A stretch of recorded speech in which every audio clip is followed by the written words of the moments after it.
Out of Kansas, we're heading back down south, down to South Florida's 1.5 miles for 150 miles around the hot, humid Homestead Miami Speedway. Later on, we're going to have some big news concerning next season's schedule, but let's talk about the race at hand first. Ricky had a thunderstorm come through that wiped out his internet mid-race, dropping him to 4th in the point standings. Last season, though, Nick Nickerson came away with the win here, and I'd say he has to be the favorite to win here tonight also. Ashley Molyneux is only 1/100th of a second behind him here in practice, though. So who's your favorite going to be here tonight, Marshall?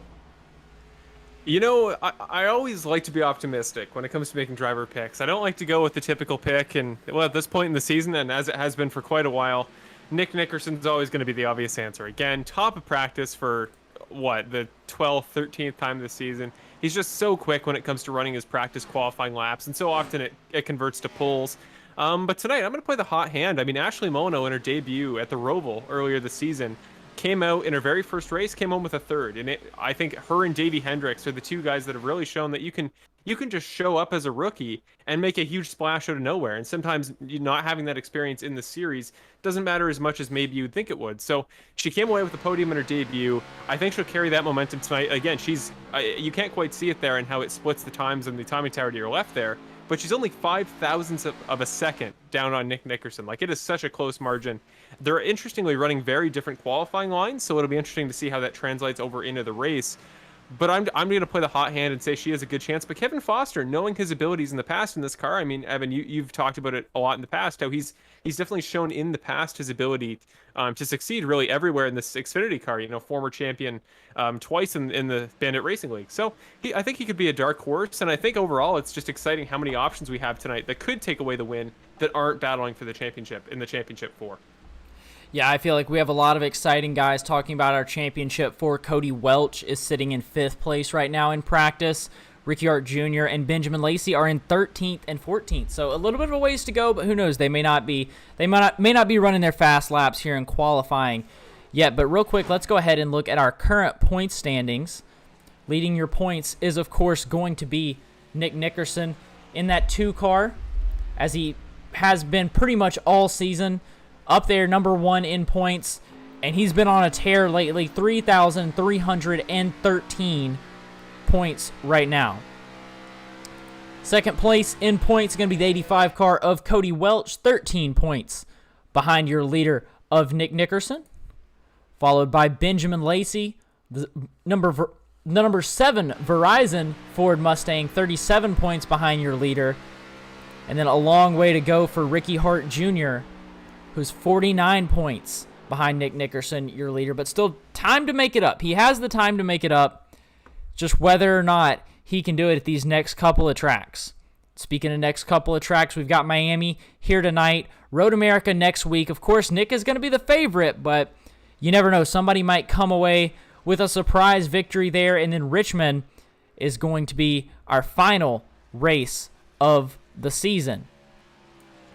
As we talk about this, though, we have a new fastest driver, and it's going to be Ashley Molyneux. That 45 car, the Morton Salt Mustang, has put herself on the top of the board right as practice time is winding down.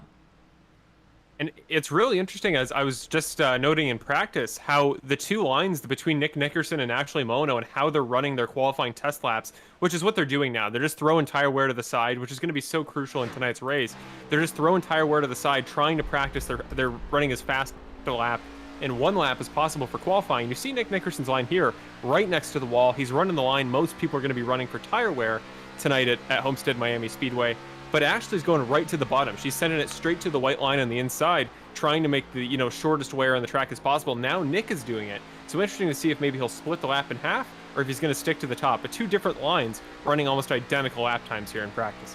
Yeah, and a little bit of information from Matt Crockett, one of the drivers here. He let me know earlier that a fuel run is going to be 25 laps, but it can be stretched to around 30 laps. And there are going to be 3 extra sets of tires in the pits, and that's going to conclude it for practice here today. And before guys really get going on qualifying, let's go ahead and take a look at next year's schedule. So this is the reveal of next year's schedule. Of course, starting off at Daytona, we have 4 races that are currently sponsored. A race schedule starting at Daytona, Miami, the Daytona Road Course, Atlanta, Bristol, going on dirt with the Bandit Racing League for the first time at Knoxville. It's August 18th. We got Nashville Fairgrounds, Chicagoland, the Legacy, Texas, going back to Road America, Phoenix, and then ending the regular season with Auto Club. Round 1, 4 tracks, 1 road course. We got Pocono in there as well. Round 2 starts off with Eldora, a dirt track, Darlington, Myrtle Beach, some fun tracks there. And then the final round next season will be Talladega and Charlotte, and it will end on December 22nd. So it's all starting off on 7/14, ending on 12/22. And it's all going to be broadcast by Full Send Racing Network. Now, Full Send Racing Network, you might wonder who that is, but it's not going to be far away. It's not broadcast by me, but things aren't going to be too different. And I'll go ahead and let Marshall tell you about who Full Send Racing Network is. Yeah, so it's going to be a familiar face. It's going to be me. Next season, I'll be taking over the producing role. You know, Evan's current job is the guy that kind of puts everything together on the broadcast side of things, kind of runs the swing of things, and does, of course, going to continue with the commentary as I do now, but it'll be from a little bit more of a controlling role in that sense. So, of course, I mean, Evan is always going to be welcome. It's not going to feel like the same broadcast, not going to feel like the same experience on my end. Without Evan alongside me. But yeah, I know Evan is going to be busy with some engagements that he can't work full time, and I will have certainly some engagements of my own. But as far as Wednesdays go, I'll be here taking over for the time being, or at least for the remainder of the year. And I can't wait. I've loved this series since I stopped by and did co-commentary with Evan for the last couple months, and it's been awesome. I've really enjoyed this experience. You guys all at home, you've been such a great fan base, and the drivers are great. The action's been so much fun. But yeah, Full Send Racing Network. It's just the kind of overarching banner. I'm going to give my my broadcast commitments going forward. I've actually hosted a couple series in the last couple months, in the last couple years. More so community stuff. Up here in Canada. Of course, I'm from Toronto, Ontario, Canada. So it's a different community of drivers. It's a lot of open wheel racing stuff. So if you stop by the channel, which I'm sure will be linked somewhere, and we'll reference it, and you can just look up Full Send Racing Network on YouTube, and you'll see it. But you can see some of the older stuff I've done. It's not nearly as polished as this, but of course I'm going to do my very best to make it as polished and well off as Evan's made this for the last couple of years. But yeah, so swing by. It'll be awesome. It's going to be the home going forward. It's going to be very similar to this. I'll do my very best to polish it up, put my own spin on it, and try to make it look as polished as possible, because I got to give some great racing content an even better way to be presented. So I'm looking forward to it. Full Send Racing Network, the home of the Bandit Racing League Season 9. And our new truck series with our new schedule that you just saw a moment ago. Yeah, it's going to be a great time. It's going to be a lot of fun to watch.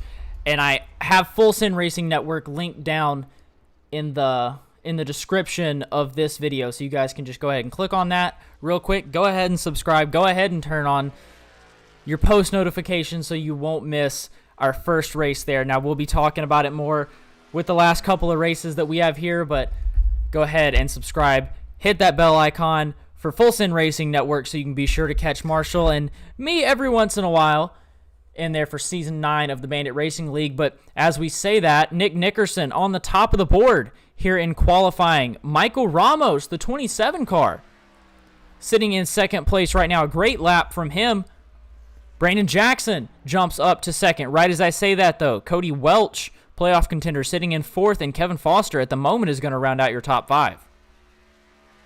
And a really good lap again from Michael Ramos. He's had some really good qualifying performances in the last couple weeks. I think it was 2 weeks ago when we went to, I think it might have been Darlington. He had a really good showing, and Charlotte as well. So he's really picked it up here later in the season. Ricky Hart now going to go to third. That is a very crucial performance here in qualifying. He's one of our championship 4, and again, we talked about last week. He had real life natural events that influenced his racing season, losing his internet due to a thunderstorm. So tonight, I mean, if he can come back and really just knock it out of the park, it would put him back in the championship battle, and what a story it would be if he could come away with it. But just very quickly before we come to the end of qualifying, Ashley Molyneux, fastest in practice, the first driver other than Nick Nickerson to do so in a very long time. She got involved in a wreck on her second qualifying lap. Her first qualifying lap, which took away one of her 2 attempts at a time. And in her second lap, she just couldn't quite get up to speed quick enough. So despite being fastest in practice, she is your last qualifying driver. So we'll see if she can really turn it around there, and see if she can carry over that pace she had in practice over to the race. But time is now up. Nick Nickerson is officially your pole sitter for what I believe is probably the 10th time this season or somewhere in that zone. But Brandon Jackson, a very exciting driver, had a great battle with him at Auto Club earlier this year. He's going to be on the outside of the front row.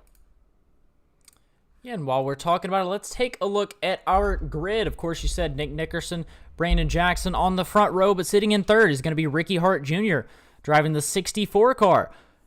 Playoff driver, your second playoff driver in line right there. Then behind him, Michael Ramos, the 27, going to be in fourth, followed by Cody Welch, the 85 car, in fifth. Then you got Kevin Foster, Jason Greenwell, Davey Hendricks, Benny Hogan, and Tyler Rowland in the 80 car to round out your top 10.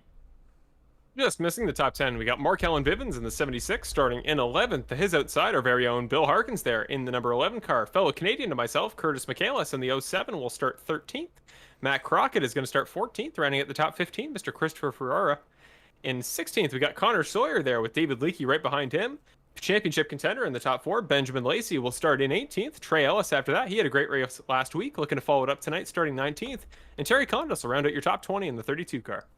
Starting off your 20s fan favorite, Hunter Henry, driving that 94 car, is going to be in 21st, followed by Cale Zook, Steve Ulrich, Charles Oberg in the 02 in 24th position. 25th is going to be home to Thomas Finsler, followed by Ashley Molyneux, you saw with the qualifying time that she wouldn't have wanted. Then Jason Treschel, I assume is how you pronounce it, a new driver to the series there in 27th position in the 31 car, followed by Brett Guzik, Mitchell Sullivan, Gary Wright, and Anthony Caetano to round out tonight's field.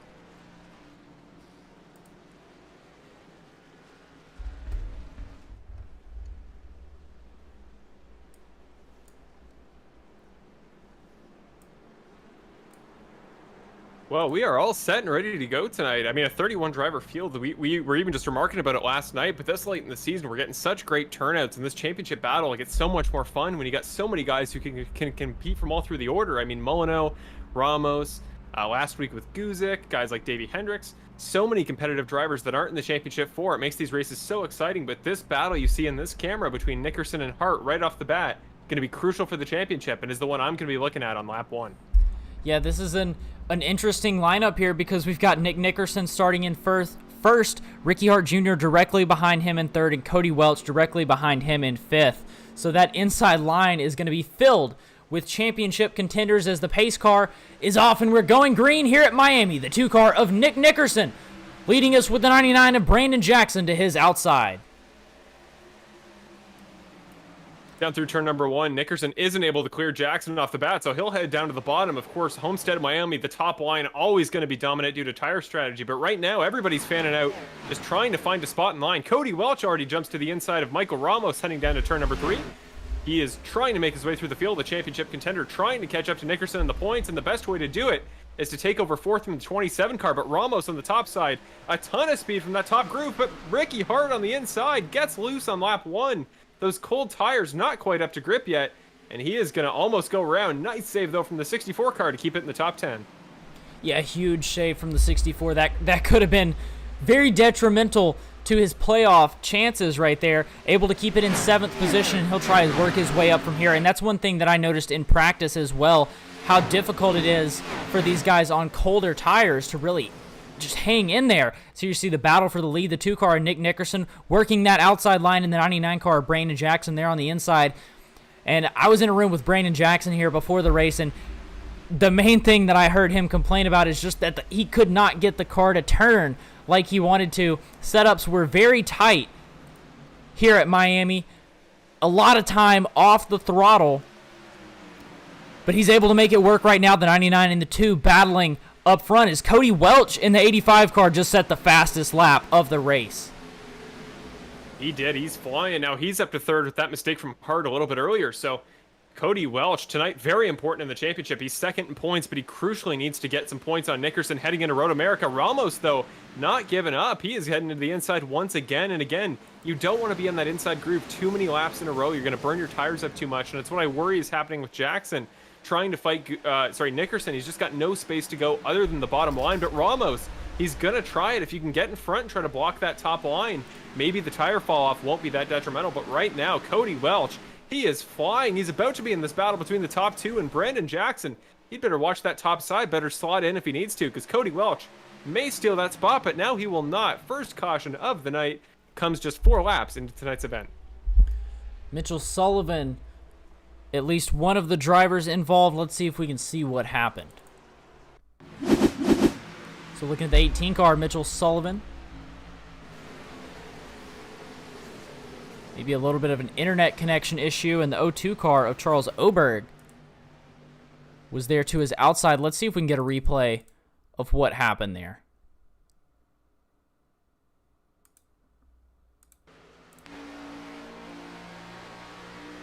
So you see the 18 of Mitchell Sullivan there to the inside, and then Charles Oberg not really anywhere to go with the way that 18 car appeared to pop in and out. That's one of the problems with racing online, is internet connection issues, and I would assume that that is what is happening here. Is we came back just in time. Let's watch this. Let's watch this nice little fake from the pits. Brandon Jackson looked like he was gonna go. Nick Nickerson thought about it, and everybody decided not to.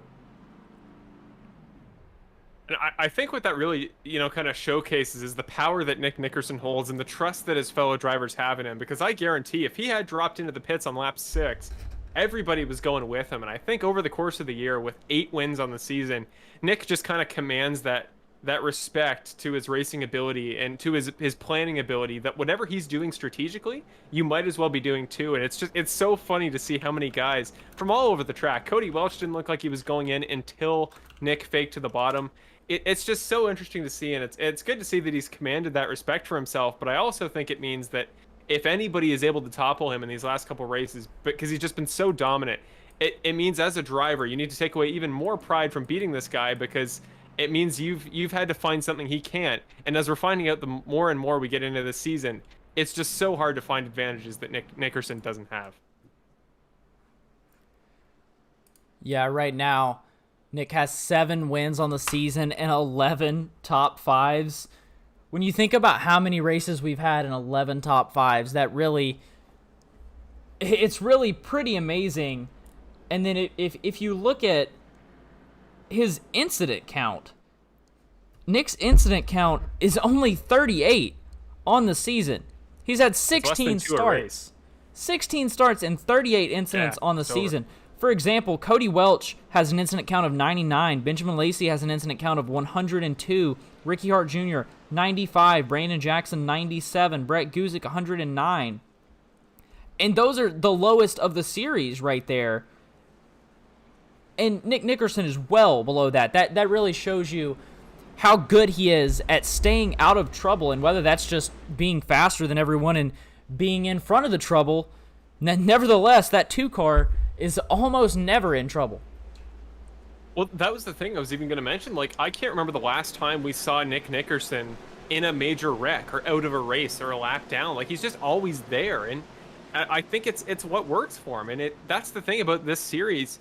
There are so many cars. It's so packed. There's so much lap traffic. But if you get a race full of cautions that we've had a few of throughout the season, and you can just get up there in the lead, you can avoid everything. You can be the guy in control. And he is just so controlling and commanding of races. We're about to go green here for the second time tonight, but that's going to be the key as we get back on the loud pedal. Green flag for the second time tonight. A great jump from Nickerson. Side by side is Ramos with Brandon Jackson here coming up to turn number 1. But that's going to be the key. Somebody just has to get Nick Nickerson's head and put him on the back burner, put him on the back foot, and we'll see what we can get to happen to maybe dethrone him from the top. But right now, a huge line forming up just back of Nick Nickerson. We're 4 back here from 2nd to 5th. Ricky Hart popping out, looking to the inside of Cody Welch, but we're still lined up here ahead of them. Ramos falling in behind Jackson on the bottom line. Yeah, and a lot of these guys using that bottom lane, but Nick Nickerson glued up to the top right next to the wall. But you'll watch the 99 of Jackson, Ramos, and Ricky Hart Jr. These guys are going to jump down to the inside lane, or the middle lane at least. Look at the 85 car, Cody Welch. He's deciding to stay outside. Maybe use the speed of the top lane to pull him by these guys up on the outside. Ricky Hart now peeking to the inside again on Ramos. Ramos has done a great job of just keeping himself up there right now. Got ahead of Cody Welch, and now he's going to lose the spot to Hart on the bottom line. But that's the question. Will Ramos have enough speed on the top line instead to use that momentum to his advantage? He's going to be in the slipstream here down to turn number 1. Might have the attempt if he can go to the bottom. But I almost think it's more advantageous for the longer run, keeping in mind the limited tire sets. Might be best to just go to the top there, do what your race leader's doing. That being Nick Nickerson. Actually, he's dropped to the bottom. But what he was doing previously might want to look a little bit higher up in the line. But right now, we're kind of spreading it into a parade. Everybody's fanning out into the single file line up top. And I think long term, that's what we're going to see quite a bit of until the racing heats up a little later. But right now, Cody Welch peeking to the inside of Michael Ramos.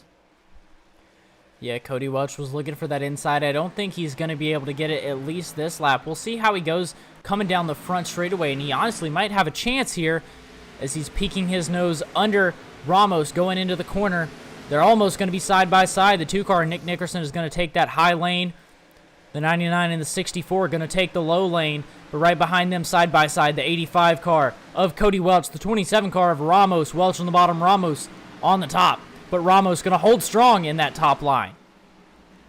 It's just going to be so hard for Welch to get there underneath, because not only does he have to get to the bottom and get up next to him through the exit of each corner that he tries it in, but he's going to have to lift each and every time he gets out of the corner, because otherwise you wash up into the car on the outside, and once you do that, all your momentum is gone for the straightaway. Plus the guy on top has got it in the gas way earlier, because you can almost hold the gas all the way around the outside in some parts, and you build up that momentum quicker. So Cody Welch, it's possible there on the bottom, but he's really got to trust his grip 12 laps into the race, which is easier said than done.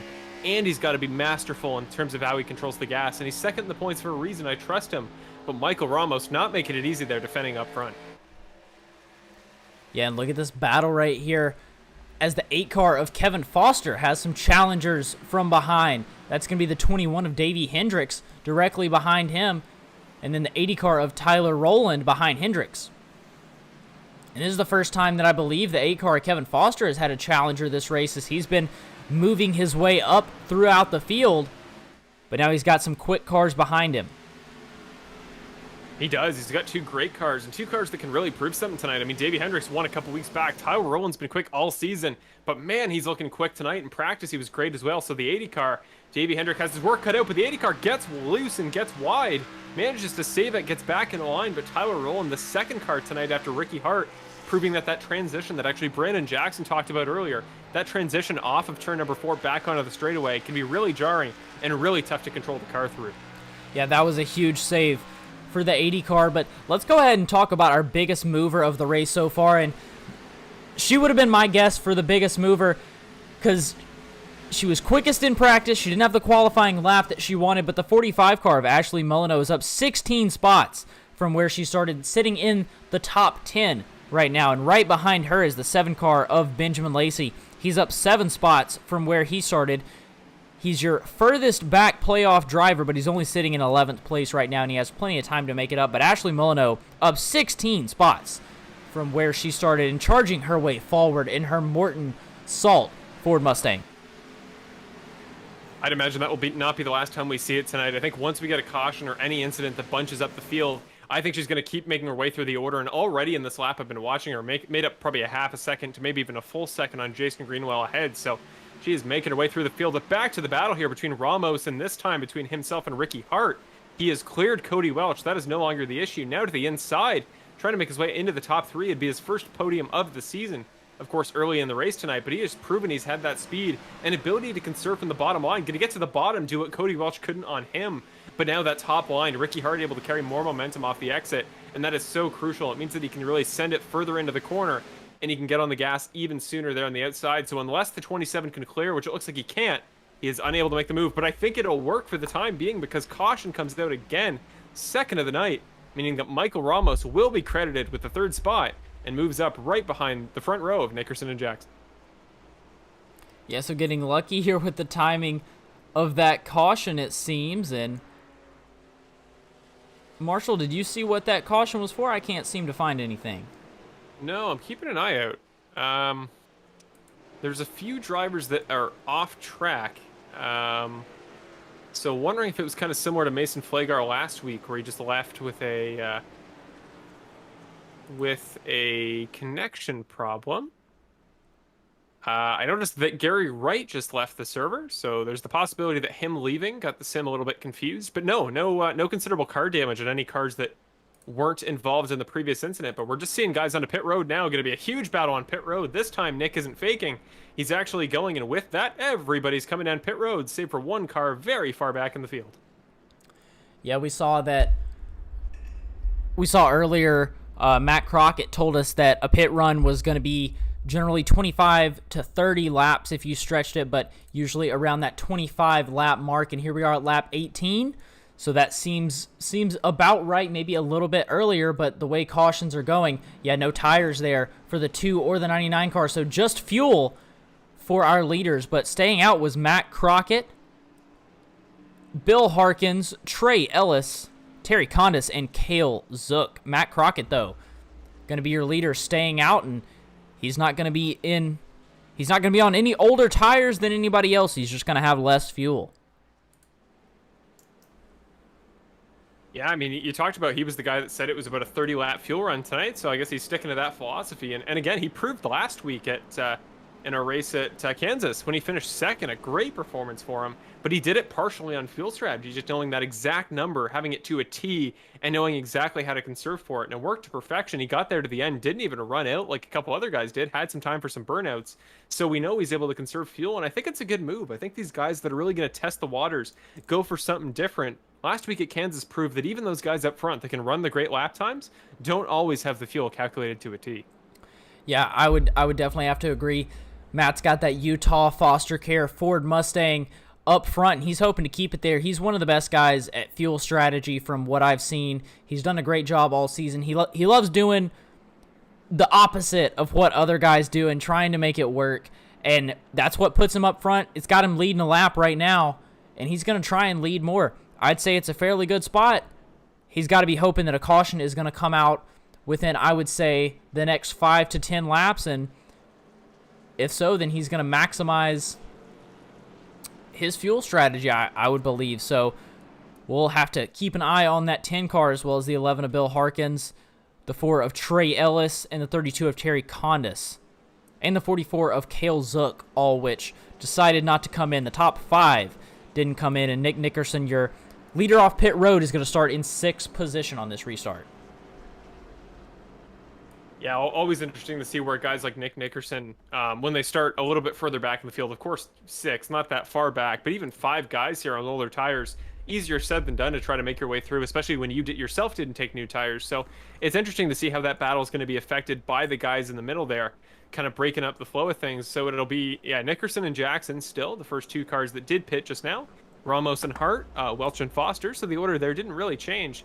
But Davey Hendricks and Ashley Molyneux did make it by Jason Greenwell as well as Benjamin Lacey. So a few changes there on pit road. Jason Greenwell is going a little bit back, but again, as long as you don't make any mistakes in the pits there this early in the race, that's the priority. And then from there, you got plenty of time to make some moves. Here at Homestead, it's been the case for years that races here at Homestead, whoever leads most of the event most likely isn't going to take away the race win, and part of that is just down to well, it can certainly breed its fair share of cautions, at least in the real world, but also tire strategy. You know, guys that look quick here at the beginning, guys that benefit with a lot of cautions where they don't really have those opportunities for the tires to get worn out. Later in the race, when we really start to get to the green flag racing, those same guys may not excel. So Matt Crockett right now, if he can really prove that he can run up there on the high line and he could make his slightly different fuel strategy work to his advantage, this could be a good showing from him here early. But again, Nickerson and Jackson got to balance not burning up their tires with making their way back up to the front. Yeah, this is definitely going to be an interesting restart with Crockett and Harkins on the front. Nickerson, Jackson, Ramos, Welch, those guys still in the top 10, but in the back half of the top 10, and they're going to be working as hard as they can to get up back to the lead of the race. Pace car is off, though. The 10 of Matt Crockett is off. So is the 11 of Bill Harkins. Crockett with a little bit of a jump there on the outside lane. And the race is really going to be back behind them. There's the 99 car, Brandon Jackson, sending it 3 wide. The 44 of Cale Zook getting a push down into the corner. Ricky Hart Jr. on the bottom, 3 wide. The 27 car of Ramos in the middle. Things getting crazy. Yeah, Cale Zook really didn't get too much of a run there off the first corner. He had a lot of tire spin. So now to the bottom, Trey Ellis looking to the inside of Bill Harkins. Big move from him. Up to the top, though, that's Terry Condis in the 32 car, getting squeezed right to the wall by Bill Harkins, and he puts him in it. So Terry Condis, significant loss of momentum. Brandon Jackson's up 2 spots. He got Nickerson and a couple lap cars. Nickerson makes contact with the car. We're 5 wide and into the inside wall. Everybody's okay right now, but things are going crazy here off the start of this run. We're still green. Nobody has actually made contact yet. Everybody's still moving forward. Ricky Hart is involved. That's the biggest name in that group. Championship contender. Harkins has front nose damage. Condis looks okay. Back up to the front. Crockett still in the lead provisionally. Sorry. Still in the lead provisionally. Then it's Jackson, Ellis, and a little ways back is Nick Nickerson. Now Jackson looking to the inside. Will he lead at the line here? He's to the inside. Doesn't quite clear him. But down to the inside, he's got the momentum. You got to think he's going to make that move. Yeah, very strange there that there wasn't a caution, but looking up front, Brandon Jackson and Matt Crockett up front racing for the lead, 2 of Mrs. Crockett's favorite people, and a little bit of a bump there from the 10 car of Matt Crockett, I believe. I mean, 2 non-championship guys, they can really get the elbows out and just race for the win, really. Race for fun, and they're making it exciting. A little ways back, Trey Ellis, who was looking really quick there in the start of that last run. Remember, equal tires to Nick Nickerson is proving that top line has tons of momentum. He's holding off your championship points leader, and most of the way around the run, he's got Matt Crockett's slipstream to help him out. Now he doesn't. Nickerson going to clear him, maybe even get 2 in 1 corner. Nick Nickerson, I don't know how he's doing this on equal tires, but he gets to the inside of the car in front in that battle. And now he's going to try to get by Crockett as quick as he can before Jackson slips away. Yeah, looking off the back of Brandon Jackson, it's where you can really see the battle all the way throughout the field. And you can see how much the 2 car of Nick Nickerson has pulled away from Crockett and has gained on the 99 car of Brandon Jackson already, as you see the accident back there. The caution is going to be out again. Cody Welch, one of the drivers involved. Yeah, Trey Ellis and Cody Welch, the 2 guys I'm seeing on my screen. It looks like they were the 2 primarily involved. Nobody really caught up in the aftermath, but you'll see it here in a moment. Cody Welch just trying to go up. Maybe he thought he was clear, maybe just got incorrect spotter information, but whatever it may be, Trey Ellis's quarter panel was just barely still underneath him. So as he moves up, clips the back end of the 4 car into the inside wall there, and actually, well, both guys do avoid the wall. Cody Welch, once he hit him, made sure to get on the brakes to kind of, minimize damage there. And, well, of course, Trey Ellis's quarter panel is going to have a little bit of wrecked damage there, but for the most part, actually not as catastrophic as it could have been, just like that last incident. So I'm really impressed tonight that even when there's a minor miscalculation like that of Welch's, guys are doing a pretty good job of clearing it up. Yeah, really just 2 guys going for the same piece of real estate. I think Welch may have gone up a little bit before Trey Ellis gone down a little bit. May not have realized how close they were together, but luckily for Welch, there is this little pit exit road right here, so he doesn't just get himself stuck in the grass. Luckily for Welch and Trey Ellis. And right now, Cody Welch is going to be scored in 12th position. Trey Ellis going to be scored in 9th. No, I'm showing Trey Ellis 9th, Welch 10th now. So we'll see officially once we get back around where these guys are at. But it's showing Brandon Jackson out front right now. Nick Nickerson in second, followed by Kevin Foster, Matt Crockett, and Davey Hendricks to round out your top 5. And again, one more time, don't forget to subscribe to Full Send Racing Network on YouTube. In the description down below, or you can just look up Full Send Racing Network on YouTube. Look for the orange logo.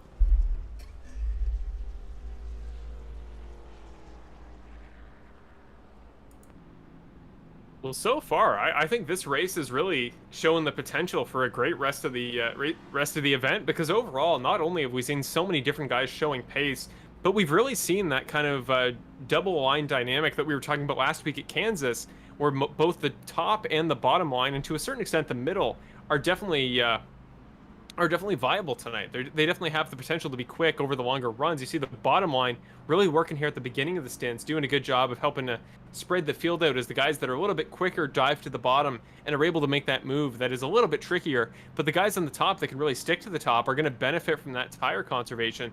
So overall, it's going to be perhaps even more of a double line affair than last week's race at Kansas was. And I think that always means we're going to get some really good racing, because it changes the strategy. It means that guys that can really just stick to their guns there, stick to the top line, take that risk, they can really benefit towards the end. And that idea that the guys that are quick now won't be later is going to make tonight a really fun affair.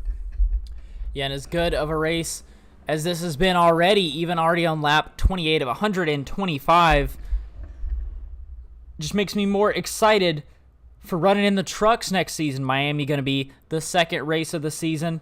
I know one thing that Bill wanted to do was keep things fairly close together, I guess. I don't know if I'm wording that correctly, but we go from Daytona to Miami, back to Daytona, up to Atlanta, travel to Bristol, Knoxville, Milwaukee, Nashville, Chicagoland, Michigan, Road America, everywhere fairly close together. We run New Hampshire, Dover, Watkins Glen, and Pocono all in 4 weeks. So I think that's a nice little detail, and it's going to be a lot of fun to run all these tracks. We've got one stint on 8/11. We're going to run Bristol. Then we've got the Knoxville Dirt Track, the Milwaukee Mile, and Nashville Fairgrounds Speedway. So that's half a mile, 1 mile, and then just over half a mile. Those are going to be 4 tracks in a row. Really fun short tracks, one of them being on dirt. It's going to be a nice little run next season. We're really excited for next season. I think it's going to be a lot of fun. Hope to see a lot of these drivers back, and hopefully you guys are going to be watching it. Not here, though, on Full Send Racing Network. Again, Full Send Racing Network. You can click on the link down in the description or look it up on YouTube and subscribe to the channel with the orange logo.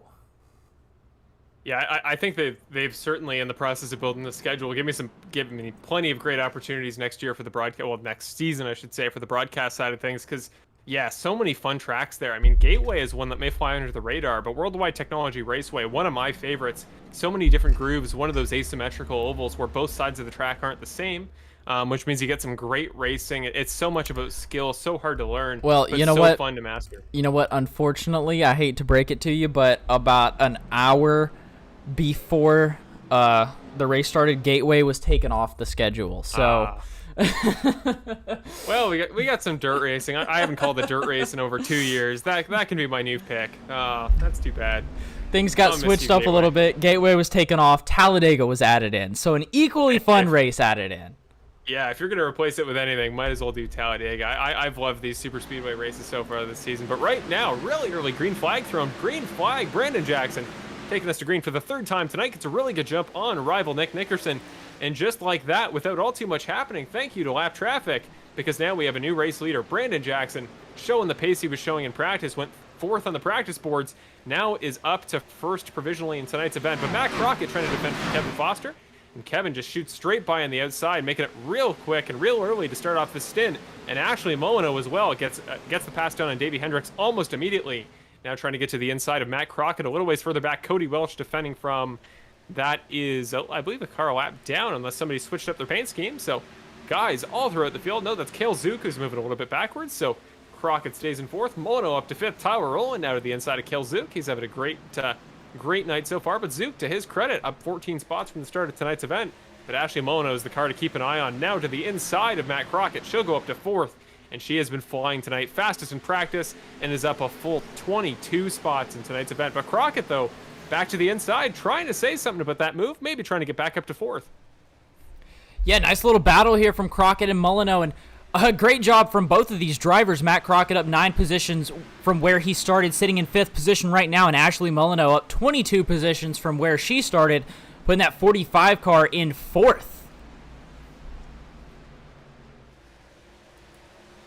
Looking a little ways further back now, Welch to the inside of Davey Hendricks. Again, this is such a key race in the championship for Cody Welch. So this is kind of if he doesn't feel confident about Road America, this is basically a do-or-die race. But Tyler Rowland now behind him. It makes that one little hesitation about passing Davey Hendricks, and it may come back to bite him because the 80 car right to the inside, he will take advantage of that and say thank you very much. Up to 7th, but again, another driver with that 4th corner transition getting a little bit slipped up, and Cody Welch will take advantage side by side into turn number 1. Yeah, and if we go back a little bit further and look at the last pit stop, here we've got Ricky Hart Jr., your lowest ranked playoff driver right now, sitting in 20th position. And he did pit this last time by. He is the first of the drivers who did a 13.9 second pit stop. So definitely could have had time to take tires there or just fuel and some damage repair, I'm not sure. But 13-second pit stop from Ricky Hart Jr. Mark Allen Bivens also pitted, sitting in 21st. Right behind him, a 12-second pit stop. Then the 31 car of Jason Treschel is in 23rd position. He also pitted, most likely took tires. Christopher Ferrara also pitted for fuel only. Terry Condis, Bill Harkins both pitted as well.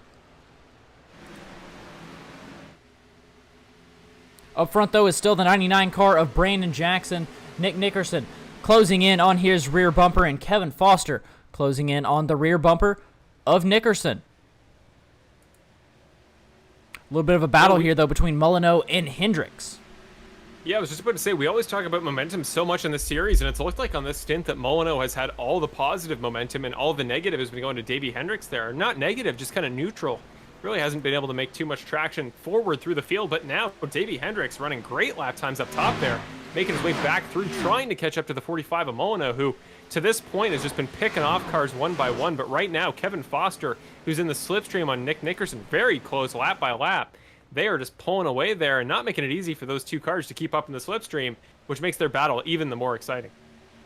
Yeah, the number 8 Otzo's Dream Ford Mustang doing a great job positioning himself in 3rd position and officially teammates with Nick Nickerson, putting their team in 2nd and 3rd position right behind Brandon Jackson. If we want to look at a couple battles, though, we don't have to go too far to find it. Brett Guzik in a little bit of a battle here at 11th position, even though it's settled down some now. But just a little bit behind him is where you saw some multi-groove racing. Michael Ramos is sitting in 12th position right now, followed by Benny Hogan and Hunter Henry, who is battling side by side with the 4-car Trey Ellis. Maybe a little bit of contact there. Trey Ellis there on the inside. Hunter Henry up there on the outside. This battle for 14th and 15th position. And the 88 car of Benny Hogan up there on the outside lane, not going as fast as Hunter Henry wanted, and that's going to cause Hunter Henry to lose a spot. 94 gave him a little bit of a bump, though, showing him that he's not happy with how slow he went through that corner. But look at Ricky Hart Jr., one of your playoffs drivers, and looking to make the pass there for 14th position. He is indeed, and Trey Ellis up front is kind of blazing a trail through the rest of these guys. He's sitting there on the bottom and really burning those tires up. I wonder if Trey Ellis just took tires in that last pit cycle, because he is flying right now from the back. He was way further up in the field before that last caution, so got to wonder if he's another guy in an alternate strategy and just got a little bit fed up with those tires in the last stint and how burned up they already were. But we're almost a third of the way through tonight's race, and most of the drivers won't have taken tires yet. So Trey Ellis doing what he did last week, taking tires early, but for the short term, it is paying off. Trey Ellis now passing Brett Guzik. That'll put him up there into the top 10. A great piece of driving from him, because he was just down in 21st, 22nd just a few short laps ago. Yeah, Trey Ellis would have taken tires. He had a pit stop on lap 27, his second stop of the night, a 26-second pit stop. So definitely new tires on the 4-car of Trey Ellis, and he's worked his way up to 10th position, and he keeps going forward with those new tires. Speaking of going forward, a little ways further up in the field, Kevin Foster has taken over sole possession of 2nd place, but now we got a side-by-side battle between Roland and Welch we go to there. Welch to the inside. Cody Welch still a little bit of onboard cosmetic damage. Remember that wreck a little ways earlier there with Trey Ellis, where both guys washed to the inside and had to use the runoff road to get back on track. Welch with a little bit of damage left over from that, but clearly it's not mattering too much since he's recovered from that incident all the way back up to 6th. Cody Welch looking nice and calm and conserved, but again, you got to remember, tonight is so crucial for him. 3 races left in the championship, including this one. You don't have much time left. You go to Road America next week. Road courses are always going to be Nick Nickerson's domain. So tonight, if he wants to go for the championship, if he's not feeling comfortable either next week or at Richmond, tonight is so crucial. And Nick Nickerson not winning it yet. He's currently sitting in 3rd. So he may want to capitalize on this as quickly as he can. But a little ways further back, Trey Ellis continues his rampage through the field on new tires, flying up the inside of Tyler Rowlands. And again, at a certain point, Tyler Rowland may not even want to fight this, may just want to focus on tire conservation and make sure that later when he has the new tires compared to the 4-car, he uses them to just as good of an effect. Yeah, another driver working his way up is going to be the 27-car Michael Ramos and the 64-car Ricky Hart Jr. They're battling, but they're both looking to work their way up. As the 27 of Michael Ramos had the pass for a second, but now the 64-car Ricky Hart Jr. is going to be able to make it work down on the inside. It's going to be 12th for the 64 and 13th for the 27 car. Both of those guys down 9 spots from where they started.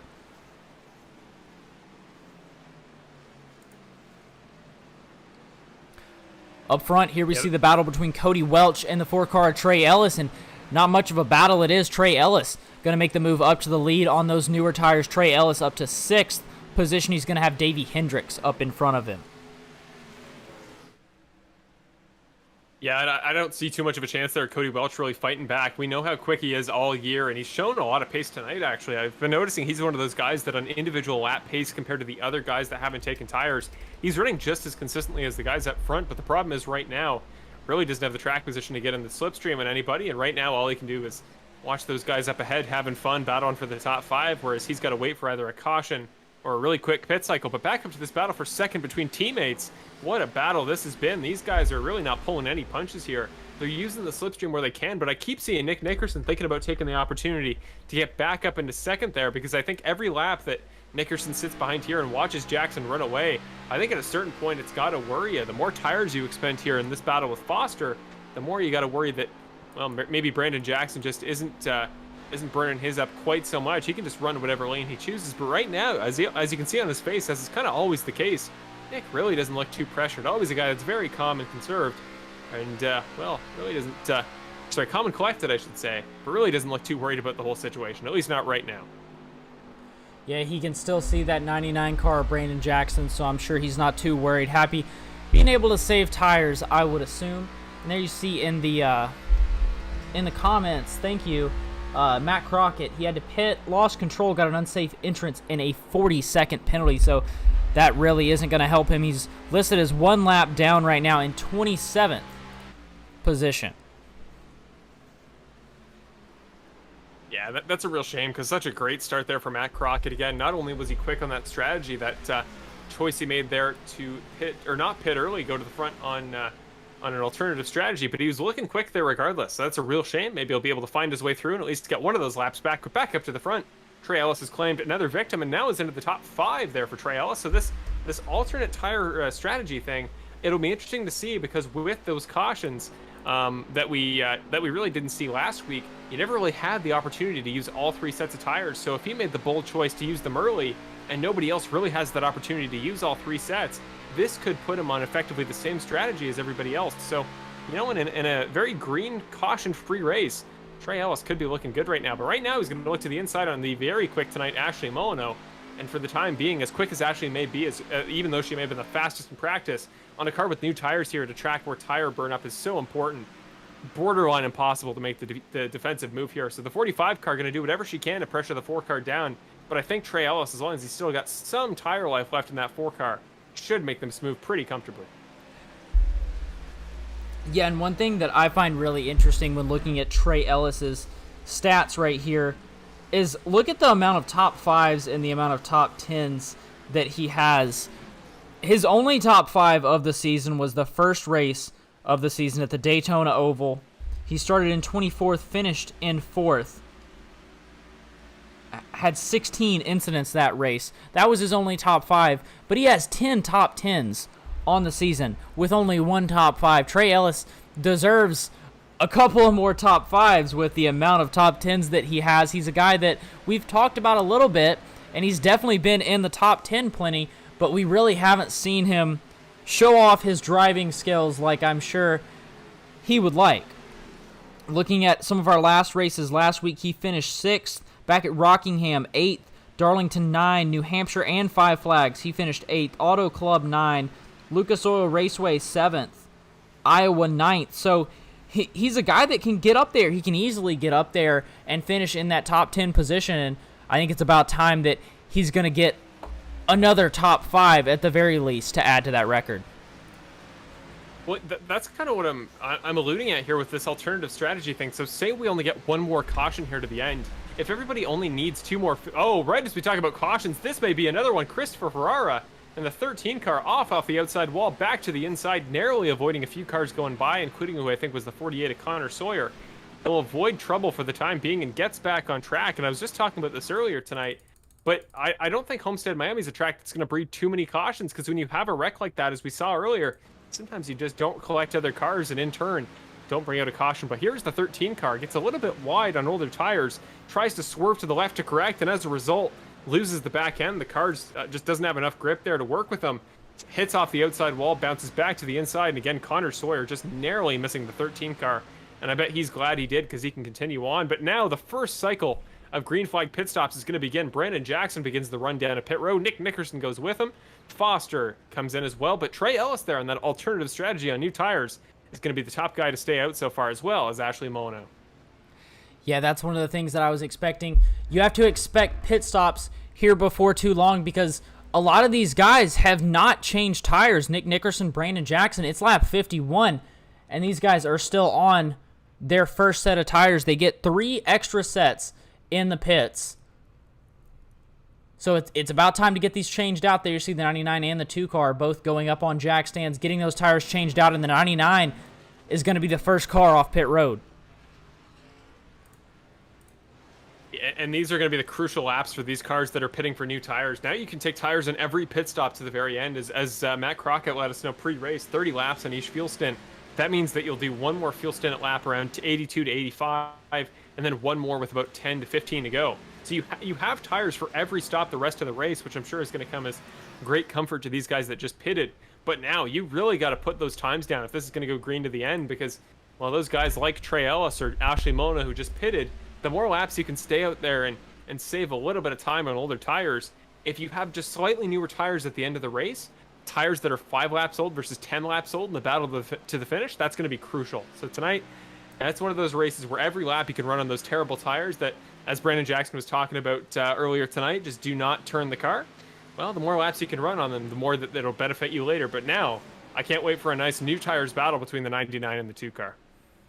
Yeah, this is definitely going to be interesting right here as these guys are very, very close to each other. As you can see, normally it's been the 2 car of Nick Nickerson who has been able to work his way on and off of pit road the quickest, but it was Brandon Jackson this time, and that's why he's out front. If we look at the lap times, though, Nick Nickerson just set the quickest lap of the race with a 34-second even lap. Right now, Trey Ellis up front running 34.48 in the lead.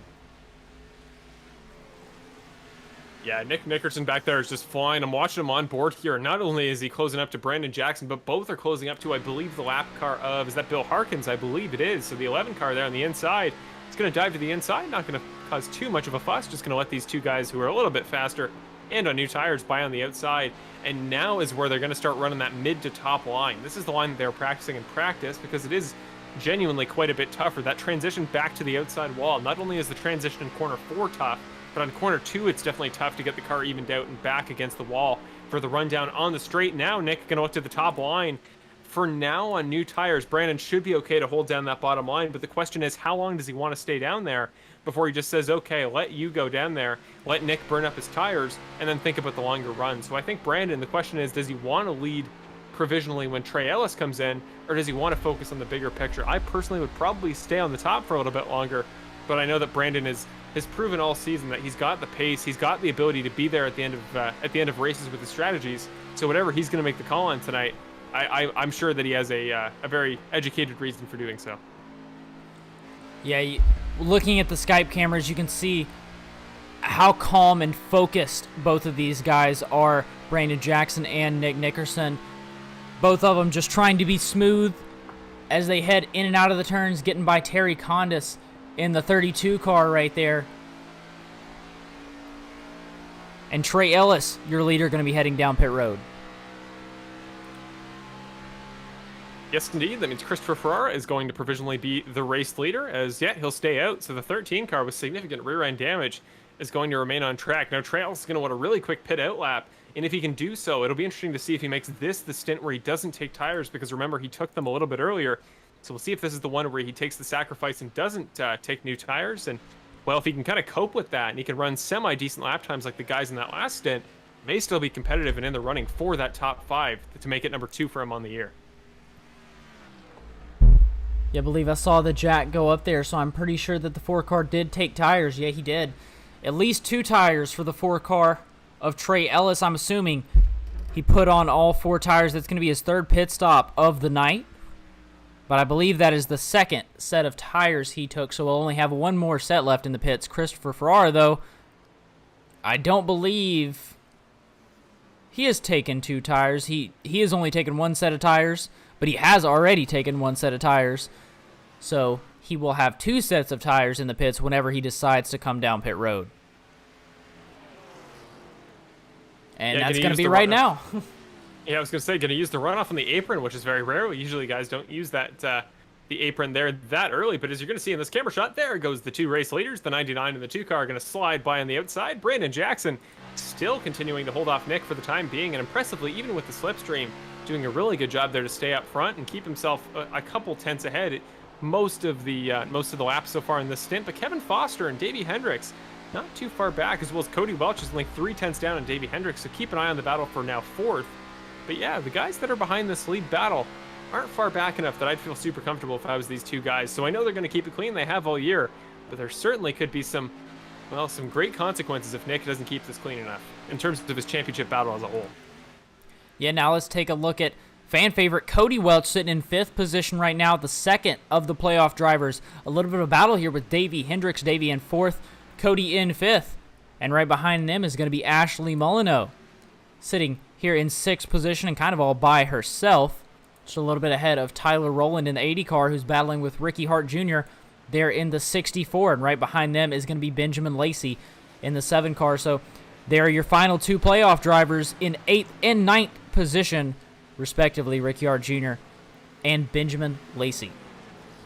Yeah, Benjamin Lacey's quietly worked himself back into the top 10 and in a pretty decent spot as well. Currently sitting in 9th and could be 8th or even 7th very quickly, depending on how this battle between Rowland and Hart goes. But right now, Tyler Rowland, again, that top line, is carrying enough momentum through the corners and is having really clean transitions through 2 and 4. 2 and 4. That he's staying ahead for the time being, but Ricky Hart, a big send there right on the white line on the inside. Again, the momentum off the corner isn't going to be there, but if he can find a way to get the slide job done and clear him up top, might have that opportunity. But now Matt Crockett to the top line is going to force Tyler Rowland down below to pass the lap car. And Ricky Hart, unfortunately, that's going to slip him up a little bit. So this may be the opportunity for the 7 car. Everybody down to the inside, but the 7 car carrying a little bit more speed into the corner. We'll see if Benjamin Lacey takes this opportunity to get 2 birds with 1 stone.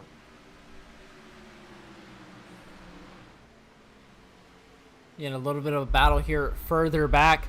Let's take a look at Jason Greenwell and Cale Zook. 44 Cale Zook there in the middle. Greenwell down on the bottom in that 83 car. And the 31 of Jason Treschel up 14 positions from where he started there in 13th position. He's that second yellow car right there, the Pennzoil Camaro. Yeah, I thought about a move there to Treschel down to the inside of Greenwell. Now might get a second chance as Terry Condis there up top, kind of throwing a wrench in the plans of Greenwell if he wants to get up top there to that top line. Now comes the 31 car down to the bottom, side by side as we cross the line for the start of lap number 63. Both guys going to go side by side on the entry, going to go right to the white line as the 31 car. He's really going to put the tires at risk here this time, but in favor of a very high percentage move, you can say, provided he's able to clear him through the corner. Now Matt Crockett again might come into play here with this battle. Matt has kind of been used as a plot device these last couple laps, doing a great job of making these battles exciting. So that's going to be the pick. The 31 needs to get to the inside. Now Terry Condis again going to block off that top line. Now back up front here is that is Benjamin Lacey there to the inside of Tyler Rowland. They're side by side coming across the start-finish line down to turn 1. The 7 car trying to do what we just saw from Jason Treschel, but Tyler Rowland has proven from that top line, done a much better job of carrying momentum there. So I think he'll be okay through the corner if the 7 car can't clear, and he can't. So going to go side by side in the rundown into turn number 3. Now again, the 7 car can try it again, but every lap he does this, every lap he's unsuccessful there on the bottom line. He's burning up tires faster than the very quick number 80 car from that top line. Yeah, hard battle right here, and Benjamin Lacey really just wants to get by that 80 car Tyler Rowland, and he's finally done it. Now he can set his sights in front of him on Ricky Hart Jr. Right now, Benjamin Lacey is the lowest playoff guy, and you never want to be in that position. You know, you're definitely not going to gain any points right there, even though he's only back in 8th position. Ricky Hart Jr. is in front of him in 7th. Cody Welch up in 5th with Ashley Molyneux between them, and then Brandon Jackson and Nick Nickerson up front. Nick Nickerson, of course, being your final playoff driver. Right where we left him, just a little ways behind Brandon Jackson. Hanging in right there, ready to pounce. But just a little bit behind Brandon Jackson. Look, saw the 99 car up in front of Nick get a little bit loose out of that corner. Yeah, just a little bit. We're starting to see that in an attempt to get the car just the back end around, you got to start getting creative there. You can't take the same kind of linear entry to every corner where you're just diving straight to the white line. At a certain point, you got to start getting those hands moving to get the car around. And again, we know how much Brandon hates the understeer here at this track. I do too. I can't stand some of these laps here at Homestead when the car really doesn't want to do what you tell it to. But Brandon doing a great job there up front to keep that consistent 3 to 4/10 gap here on Nick Nickerson. He's looked really composed, and dare I say, he's running a very Nick Nickerson style race here so far. But now this may be the opportunity he needs. Mark Allen Bivens gets lapped, but in the process, he's going to hold up the 99 car a little bit. But off the exit, Brandon Jackson goes straight to the top, and the 2 car, whoa, gets really loose there on exit. Wasn't able to go to the top line with Jackson, because again, Mark Allen Bivens there in the 76 car, who I believe should be on newer tires, kind of acting as a pick for these 2 guys. Yeah, there you see the 2 car of Nick Nickerson, and even though he was just loose, still calm, a little bit more focused than normal, I believe, for the 2 car of Nick Nickerson, sitting there in second position and just barely behind Brandon Jackson. No matter what, though, he knows that he is leading the playoff drivers by at least 2 positions here right now. They got Kevin Foster and Davey Hendricks before you get back to Cody Welch. But yeah, Nickerson's going to have a little bit of a battle here, getting by the 76 car and also the 84, as both of those guys are a lap down. The 84 car of David Leakey is back in 22nd position, but he will have fresher tires. I'm sorry, he won't have fresher tires, actually. David Leakey last pitted on lap 41, so David Leakey will have older tires than all these guys. Mark Allen Bivens pitted about the same time as these leaders. He's just coming around to get lapped right now. Cale Zook, the 44 car, heading down pit road. Yes, indeed. Some of those guys earlier that pitted on that very first stop, about 6 to 10 laps into the race in those early cautions, they are going to have a slightly different 30-lap cycle than these guys under green. So these guys that are pitting now are probably going to, the leaders that are going to pit on lap number 80 and then lap number 110, you just add 7 laps to either end of that, and you get the guys that they're at the beginning that pitted on the alternate strategy. So here's just kind of a run through of the field here. You're seeing there is Ricky Hart down to the inside of Bill Harkins. He currently sits in 7th and currently 3rd amongst championship contenders, just ahead of Benjamin Lacey, who is the final championship driver there in the top 8. So half the drivers in the top 8 are battling for the championship, and the others are, well, Kevin Foster and then Davey Hendricks and Ashley Mono, 2 very good rookie drivers this season, both of whom in the last couple races that they've run have really proven their abilities. Plenty of podiums between the 2 of them. And then Brandon Jackson, of course, tonight's current race leader, just eliminated from the playoffs the last couple weeks. And I know some people would definitely argue, including possibly myself, that in a different playoff scenario, Brandon might still very much be in this championship, because for the most part, until the last couple rounds, he's had a very consistent season. Yeah, Brandon really has had a great season, and I know he's one of the guys that isn't excited about running the trucks next year, but hopefully he will be here running the trucks. If I had to guess, I would definitely say that he would be. I know before this current season, he didn't want to run the Xfinity cars, and he said he wouldn't be here, but you know what? Here he is. He's leading races, just barely didn't make it to the championship 4, so hopefully we'll see that a 99 truck here next season. I would definitely expect it. But we've got to hope so. We know a lot of these guys are going to be in the trucks next year, and they're going to be good. But guys now are kind of getting a little bit more spread out, as you can see from the gaps on the screen. A second, 3 seconds, 5, 7, 7. The closest battle really right there between Cody Welch and Ashley Molyneux. But even then, that's not too bad. These guys are just kind of hanging in right one behind the other. Yeah, actually really starting to sneak up behind Cody there. She's making her way through the field, and now only about a half a second back, with David Leakey in the middle, kind of serving as a bit of a pick there, serving as a bit of a block there between those 2 cars. Now Leakey going to go around the top side of Cody Welch, who I believe, would have just probably pitted there, as you were saying earlier. Was in a very long green flag stint there without a pit stop just before now. So that kind of proves guys anywhere throughout the field, if they're on newer tires, can show the pace that these guys on the lead strategy that haven't pitted in quite a while probably won't. But right now, just something very quickly I want to bring up about that front battle. You may have noticed earlier that Mark Allen Bivens, who was involved there in that battle for the lead, was right there between Brandon Jackson and Nick Nickerson. He is still there. Nick Nickerson still has not passed the 76 car, who was on the top line. So I don't know if he's just on newer tires or if he's genuinely pretty quick. But right now, Nick Nickerson having trouble keeping that car steady through turn number 4. He's shown a little bit of struggle there, keeping the handling in that 2 car in business. So shout out to Mark Allen Bivens. No matter what, either he's doing a great job conserving, because he's still up there ahead of the championship leader, or he's just really good flat out. Like, he's had a great race so far, and I mean, of course, it may not be reflected quite as much in the finishing position, but hey, top 20 still at this point in the race. Definitely still competitive, but in the time being, well, Nick, maybe whether it be those handling troubles or he's just focused on the back of the 76 car, Brandon Jackson has taken off. Now, as you can see, 1.5 seconds clear of Nickerson. And now, I don't know about you, Evan, but you can see he's kind of tensing up, getting a little more worried. So it's kind of refreshing to see a slightly frazzled Nick Nickerson. Yeah, Mark Allen Bivens has 2-lap newer tires, so they're a little bit newer, but not too much. But one thing, Ricky Hart Jr. coming down pit road, as is Terry Condis, Jason Greenwell. So a couple guys coming down pit road as the yellow flag is going to be out. Tyler Rowland involved in an accident, and there you see Nick Nickerson kind of settle back down. He had to, like you said, he tensed up. He had to kind of sit up in the seat a little bit more than he's had to a couple races, and there you see where the accident was.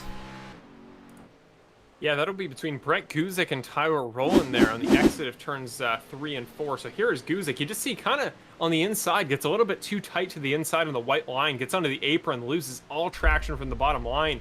In the 80 car, Tyler Rowland doing everything he should up top. Just unfortunately an innocent bystander there as the 04 car creeped up and got right into the side of him, bounced off the wall. And suddenly the 80 car of Tyler Rowland, who was so quick so far tonight, finds himself looking the wrong way. The 04 car, yeah, just... You can get there on the bottom line, but just one slight miscalculation puts you on the apron. And once you're on that flat piece of track, you just have no grip to bring you around the banking of here at Homestead Miami Speedway. Yeah, the 04 car, Brett Guzik, seemed like he just got tight and nowhere for the 80 of Tyler Rowland to go.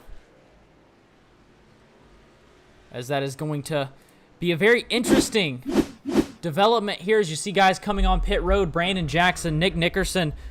So far, all of your leaders heading on to pit road. Yeah, and this is going to be great timing for guys like Benjamin Lacey, Ashley Mona, who are kind of in a bit of a time pocket back to the next car.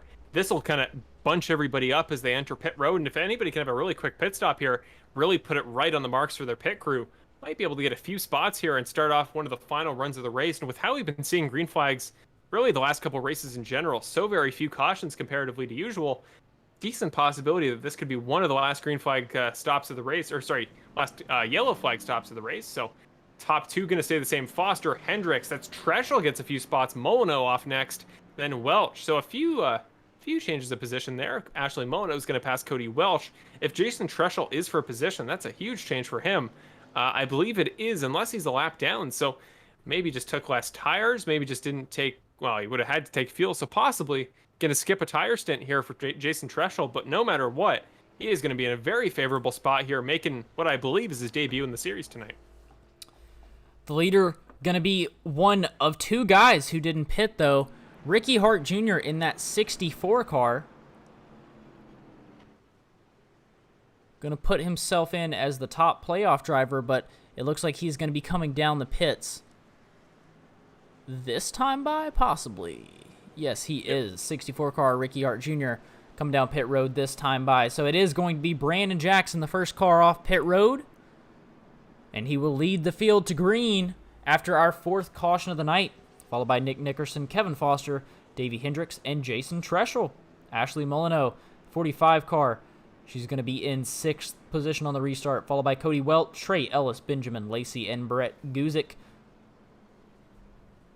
Ricky Hart Jr., final playoff driver, down in 16th right now, but still on pit road, so we'll see what he grids out to be once we get going again. Yeah, I'm really hoping for the best for him, because after last week, you never want to see, as any fan of racing, somebody out of a race because of outside factors outside of their control. And he was having a really good race there at Kansas to that point, too.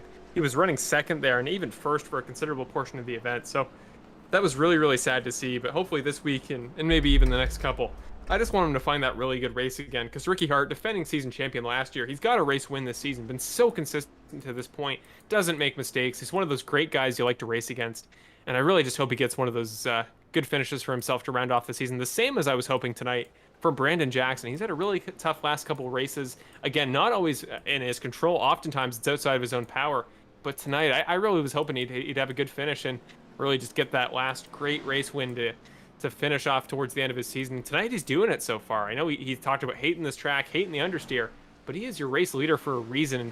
Whether it be a car that he said he didn't like, as you were saying before, or a track that he said he didn't like, well, Brandon Jackson seems to be one of the best at just sucking it up and coping and doing a great job there. So the 99 car, props to him. But the car I want to watch out for here is Ashley Molyneux, for very good reason. Fastest in practice. She podiumed in her first race in the series at Roval. Of course, a very different track here at Homestead, Miami. They also have a Roval, but it's not what we're running. She is on the third row there on the outside, the more ideal line. She's the guy I'd keep an eye on. Well, the gal I'd keep an eye on heading into our fourth caution restart of the race.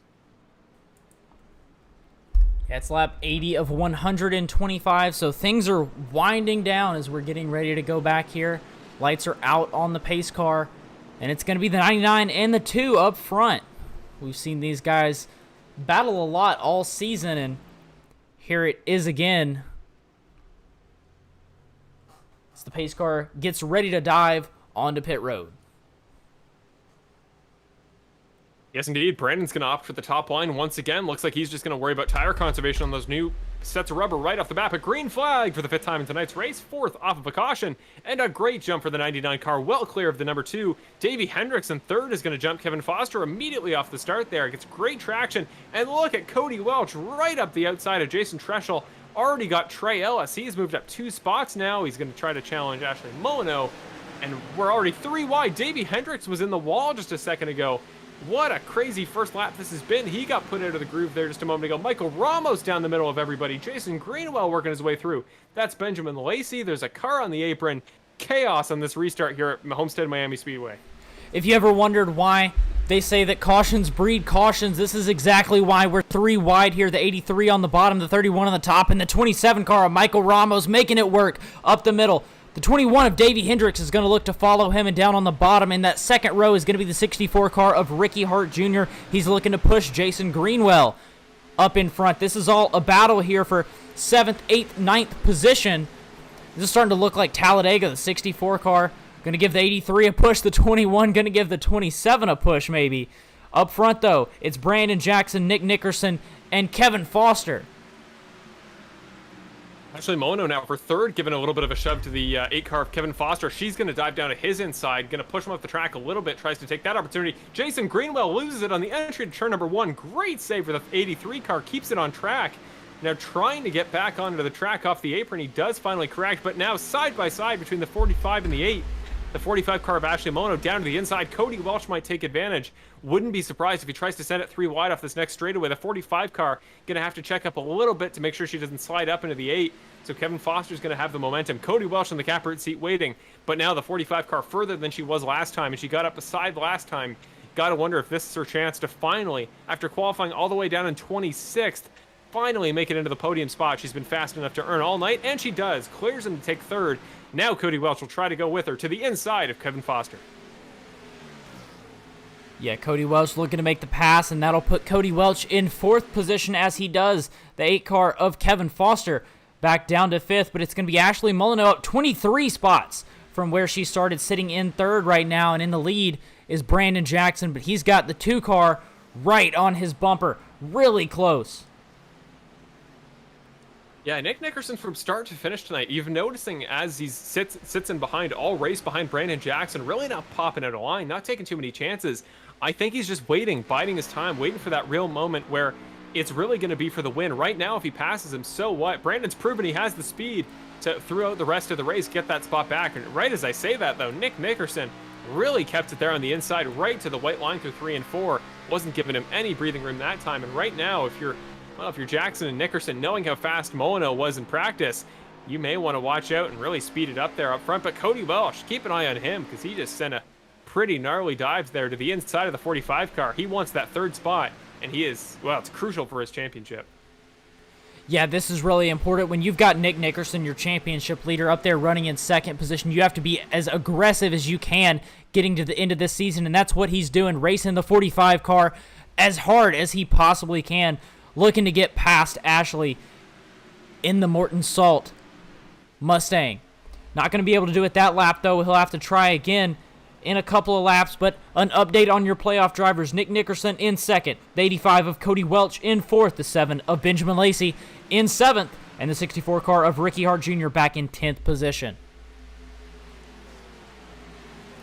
I think this is the most consistent and the fastest we've seen your championship for, and well, really in a very long time. These four guys have all like dialed in tonight. They've been in the top 10 all the way throughout tonight's event. Even guys like Ricky Hart and Cody Welch, who have had to recover from a little bit of adversity. Remember, Cody Welch getting tangled with Trey Ellis earlier, had to dive there through the inside apron here through 1 and 2, but has since recovered all the way back to 4th, just a completely spotless 85 car. It's been a great recovery so far for Welch, and if he can keep that momentum up, I think he could definitely be a factor here if we get a bunch up to get the field all back together and maybe take a shot at the top 2, or maybe he doesn't even need one. He's really had that pace, and if this battle up front between 1 and 2 continue, these cars that are behind them may make up time as they're already starting to do a little ways further back. And let's take a look at Brett Gusick. He's sitting in 6th position right now. He's up 22 positions from where he started, but you saw he was just involved in an accident a couple of laps ago, and here he is all the way back up to 6th position, so a great recovery from the 04 car, and a great job to put the Wawa Mustang, the 04, up in 6th position.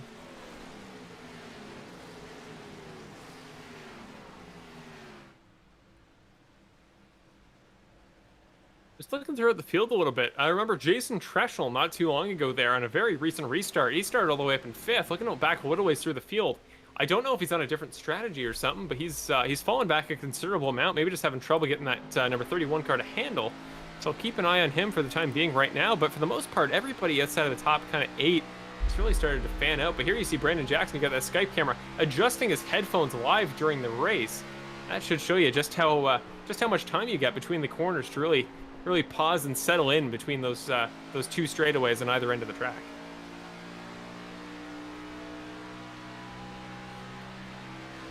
Yeah, that's something that I have never seen before. Somebody adjusting their headset leading the race. Lap 91 of 125. So we'll head back through the field a little bit and show this battle between Thomas Finsler and Cale Zook. Finsler down there to the bottom in the 17 car, the 44 car of Cale Zook up on the top line. This is the battle for 14th position.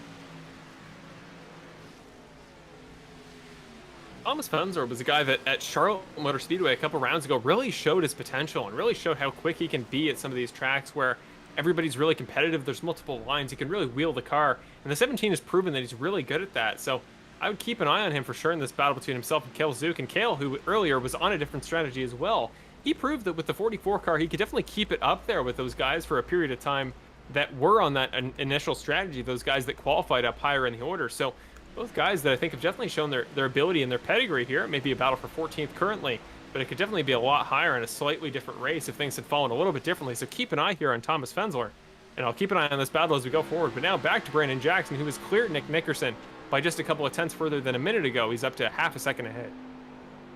Yeah, a little bit of a battle here, though, between Kevin Foster and Ashley Molyneux as he has caught her rear bumper. The 44 car of Ashley Molyneux running that higher line. The 8 car of Kevin Foster is going to be directly behind her, just a little bit lower. This battle for 4th position right now.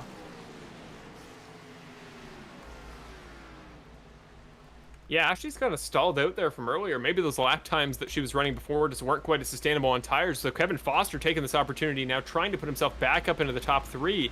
He can see Cody Welch. He's within just a couple of seconds. So, I mean, Kevin Foster at this point, if he can really just settle in up front, this could be a very crucial pass, especially if he's saved tires a little bit better, because, of course, Ashley's had to pass more cars more recently than he has. So Kevin Foster, I don't know if that inside line is viable anymore. I think we're just too far in this tire set that you won't have the grip there to go to the bottom. But the only other possibility is if Ashley goes to the bottom and Kevin can really carry the speed through on the top, might be able to go around on the top side that way. But for the time being, still just stuck behind, maybe similar to what we were seeing with Nickerson and Jackson for the lead before. Maybe it is even tougher to pass here at Miami than we're giving credit for.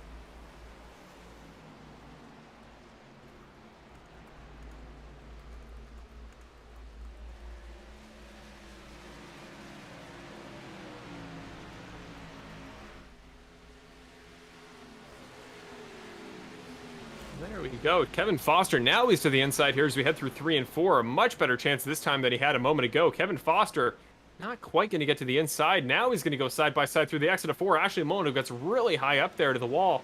Going to have more momentum and more speed there down the front stretch, but I don't think it's going to matter. Kevin Foster should clear comfortably here in turn number 1.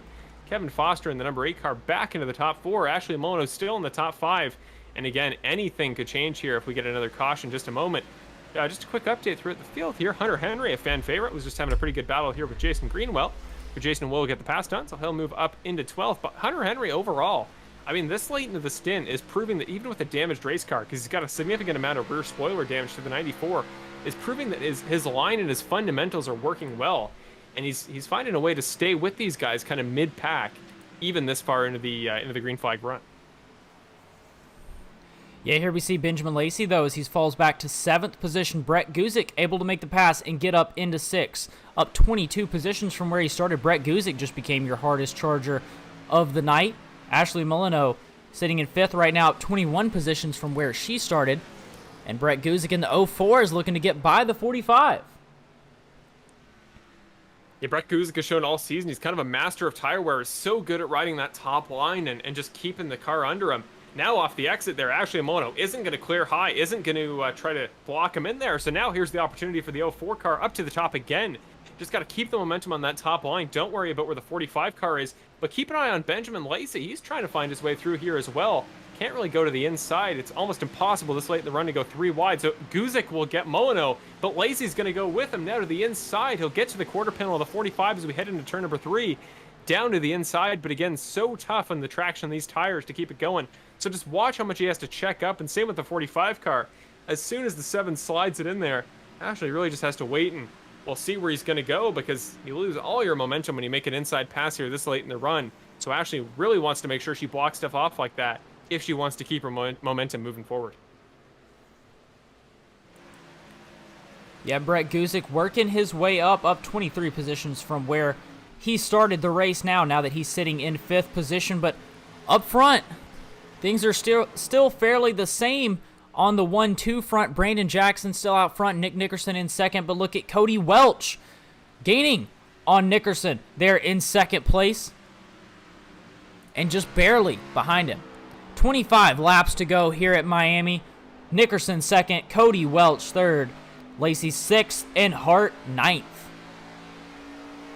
This is probably the most crucial battle in terms of the championship as a whole that we've seen in weeks, maybe even all season.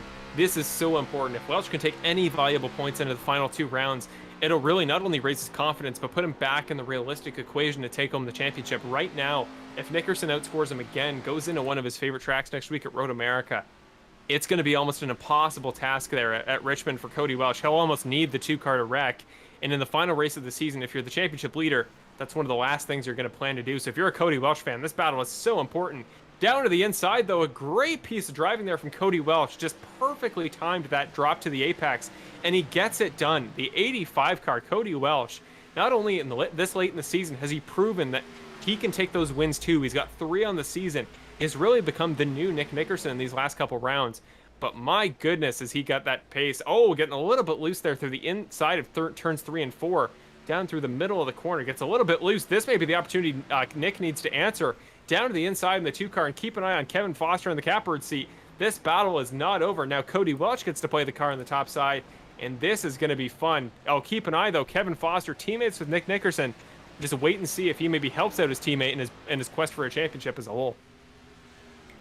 Yeah, the 8 car Kevin Foster is going to look to follow Nickerson down there on that inside line, but we have a couple drivers who have decided to come into pit. Cale Zook, David Leakey, Curtis Michaelis, as well as a couple other guys heading down pit road already, and most of these drivers, pretty much all of them, Ricciard Jr. now heading down pit road, but most of these drivers should have an extra set of tires here in the pits. So with 23 laps to go, the question is, who's going to come down pit road? Who's going to decide to stay out for the rest of the race? It looked like the 85 car might have got a little bit loose coming out of that corner, and that should help Kevin Foster gain on him a little. Yeah, Cody Welch is really having to wheel this thing to keep up with the 2 car of Nick Nickerson. He's trying to follow his line almost exactly, but you got to remember the 2 car's not in the slipstream, so it's a very different car to try to handle. Going to get really loose again, this time maybe more detrimental for him. The 8 car now looking to the inside. Kevin Foster trying to go with his good friend and teammate, and really to put another car between himself and the 85 car. Well, I'm sure Nick would be overjoyed about that. You can see on Cody Welch's face just how much he's moving the wheel. Ashley Molyneux in the top, the 45 car who just pitted a moment ago. You can tell she's on new tires. She is flying there in the 45, so maybe trying to go for the undercut, get a pit a little bit earlier, but right now, It's going to upset the balance here. Cody Welch, look at the hands moving.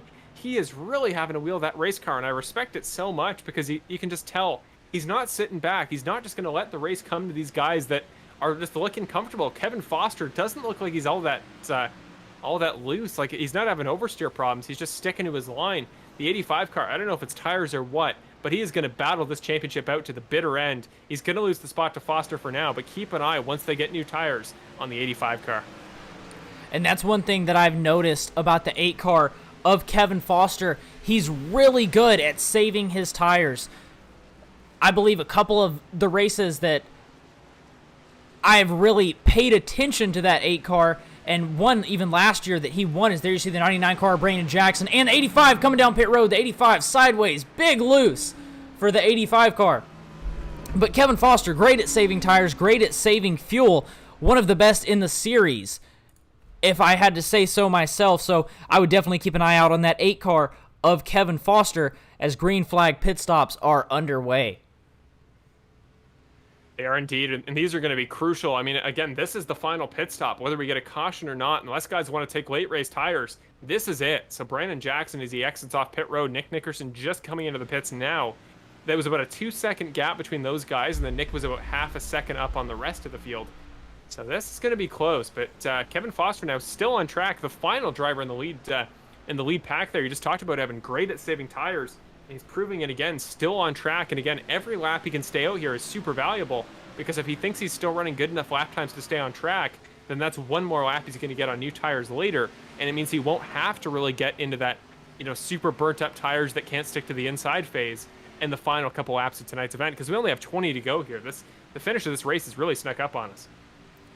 Yeah, Kevin Foster right now is out front, but Ashley Molyneux here sitting in second place with 18 laps to go. I'm sorry, second place with 18 laps to go. And real quick, while we're under green flag pit stops and guys are a little bit spread out, I want to go ahead and address that I would love to show every single car on the racetrack for every single lap, but that's just something that we're not able to do. I see where some of you have said that you hate that we just show the guys in the front. I do my best to show guys everywhere on the track, but the thing is, this is the end of a championship. The 8 car of Kevin Foster heading onto pit road. And sideways down onto pit road, Kevin Foster is. A little bit of damage for the 8 car. That's definitely not going to help him, but Ashley Molyneux should be your leader once we come around. And now look at the race that Benjamin Lacey is having with Brett Guzik. This is the battle for third position. But this is one of the main reasons why I can't show the whole field, because we have a battle right here for third position between Brett Guzik and Benjamin Lacey. Benjamin Lacey, one of the guys in the championship. I would love to show everybody, but especially at the end of the season, we really have to pay attention to these guys that are in the championship. Not to mention, I'm looking at a list of timing, and I promise you guys that I am showing you the closest racing on track at every single point in time. But the thing is, if there's close racing in the back and close racing in the front, then it's that close racing in the front that is really going to matter, as you're watching Brandon Jackson make the pass now. Ashley Molyneux in first, Brett Guzik in second, Brandon Jackson in third. So, yeah, it's been a couple laps there since that last pit cycle. What happened on the end of the pit cycle? Ashley Molyneux was like 5 seconds back of the leader, Brandon Jackson, into the last pit cycle. And now she's up by, well, just a moment ago, it was almost 4 seconds. So Ashley Molyneux, I don't know if she's on new tires or just had, two tires, or just had a great pit in, pit out lap. But she has made up a considerable amount of ground. Now Brandon Jackson, who you just saw fly by Brett Guzik and Benjamin Lacey, he is driving like a bat out of hell. He's doing everything he can to make his way through the field. Now he's 2 seconds back. He's in second. That's already a great spot. But, wow, he is just flying now. I wonder if it was a Hail Mary move by Ashley Molyneux to take 2 tires, make the stop a little bit quicker.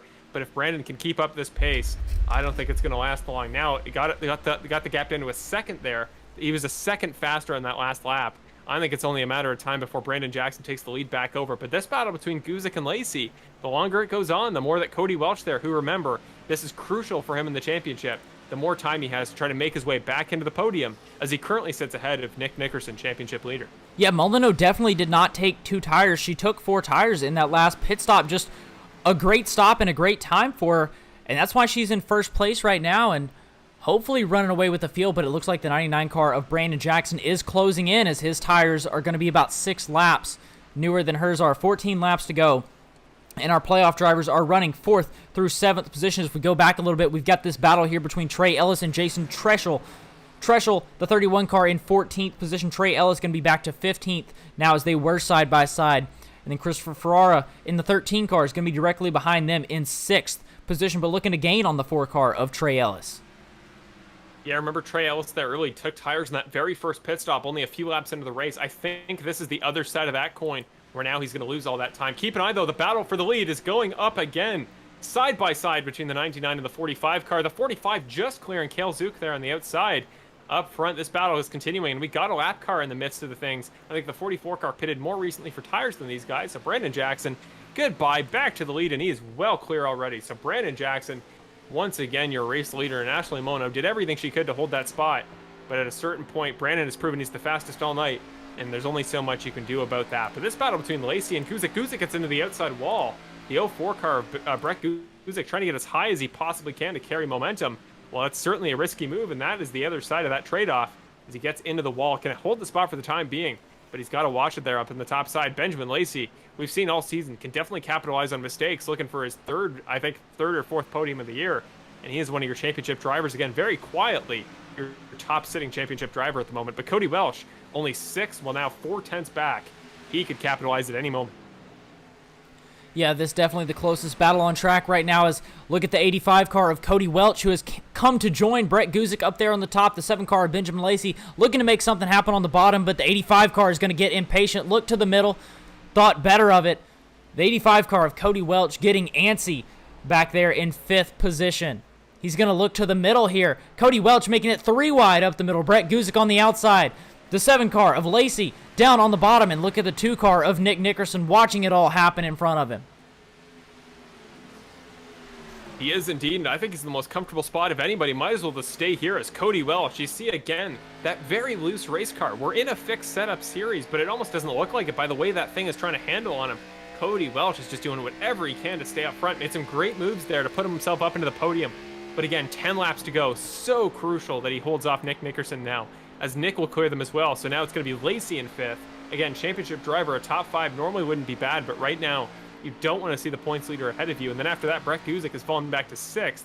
Now it looks like both guys are going to clear Zook, but that was a little bit detrimental there for the 2 car of Nick Nickerson. Kind of slipped him up there when it came to trying to get back into the top line. So right now, both cars, both Welch and Nickerson, very quietly have caught Ashley Mona as well, the 45 car. Maybe on this last run on those slightly older tires, having trouble keeping it off the top wall as she comes off of each corner, because right now, Cody Welch right on her heels. Yeah, you look at Cody Welch. Looks like he may come for the pass on this lap. And the 2 car and Nick Nickerson looks like he's going to try and follow the 85 of Cody Welch. Going to be the inside of Ashley Molyneux. Side by side as they dive down into the turn. He's going to have the position. The 2 car, Nick Nickerson, is going to look to follow. And the 45 of Ashley Molyneux going to fall back to 4th position. Welch and Nickerson holding 2nd and 3rd. And that should really tell you tonight just how crucial tires are. Ashley only pitted just a few laps earlier. You saw how quick she was in practice. But just like that, these 2 guys are going to fly by and take over the final 2 podium spots. So Jackson, Welch, and Nickerson, your current podium. But again, Cody Welch, 8 laps to go.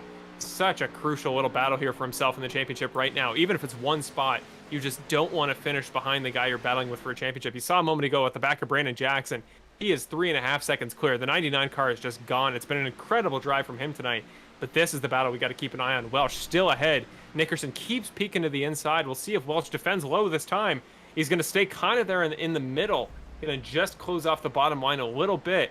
But I think Nick is going to have to get a little bit more creative than that if he wants to take over 2nd spot to match his car number. Yeah, falling back a little bit, let's look at this battle for 9th position. It's going to be the 27 car of Michael Ramos and the 64 of Ricky Hart Jr. Really the battle for 8th position.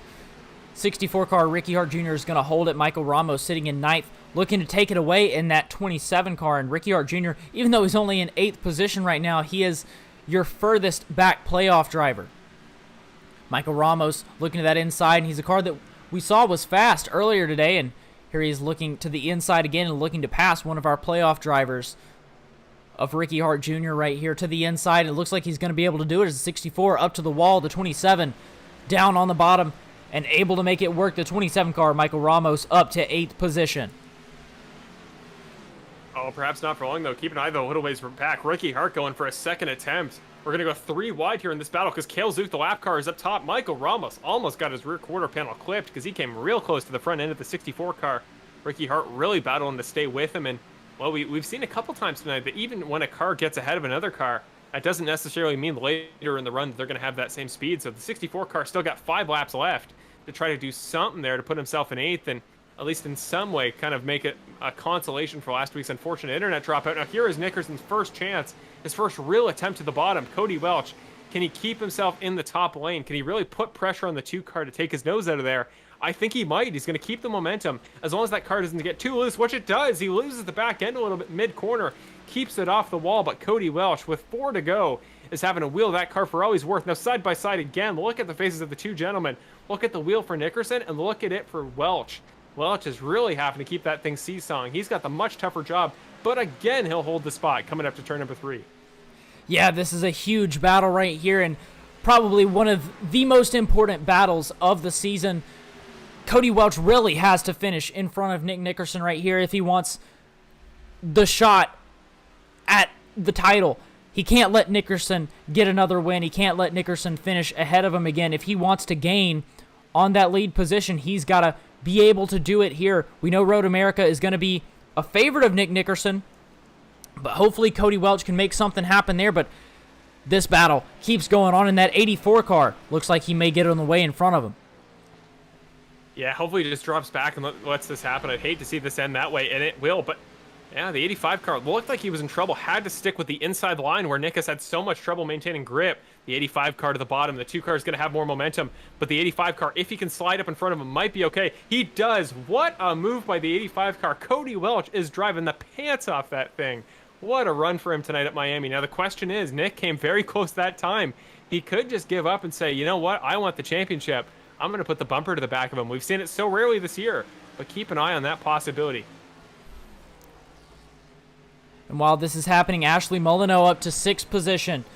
Right on the back bumper of Lacey. She was able to get by Ramos. Now she's looking to get by Lacey.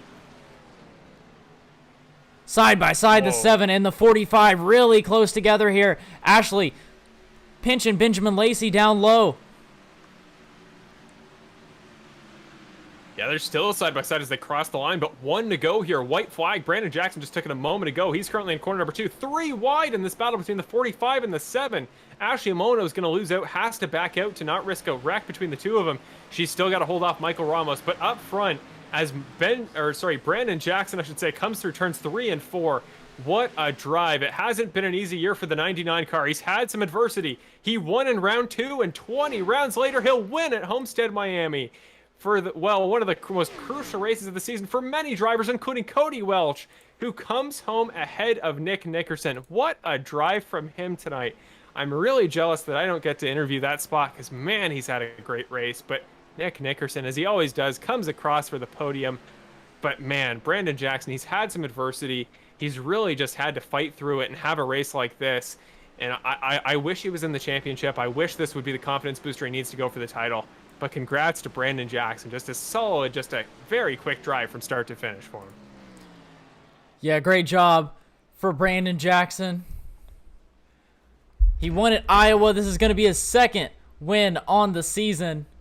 And there you see Ashley Molyneux, Brandon Spotter, there right next to him on track right before Brandon comes down here for his celebratory burnouts.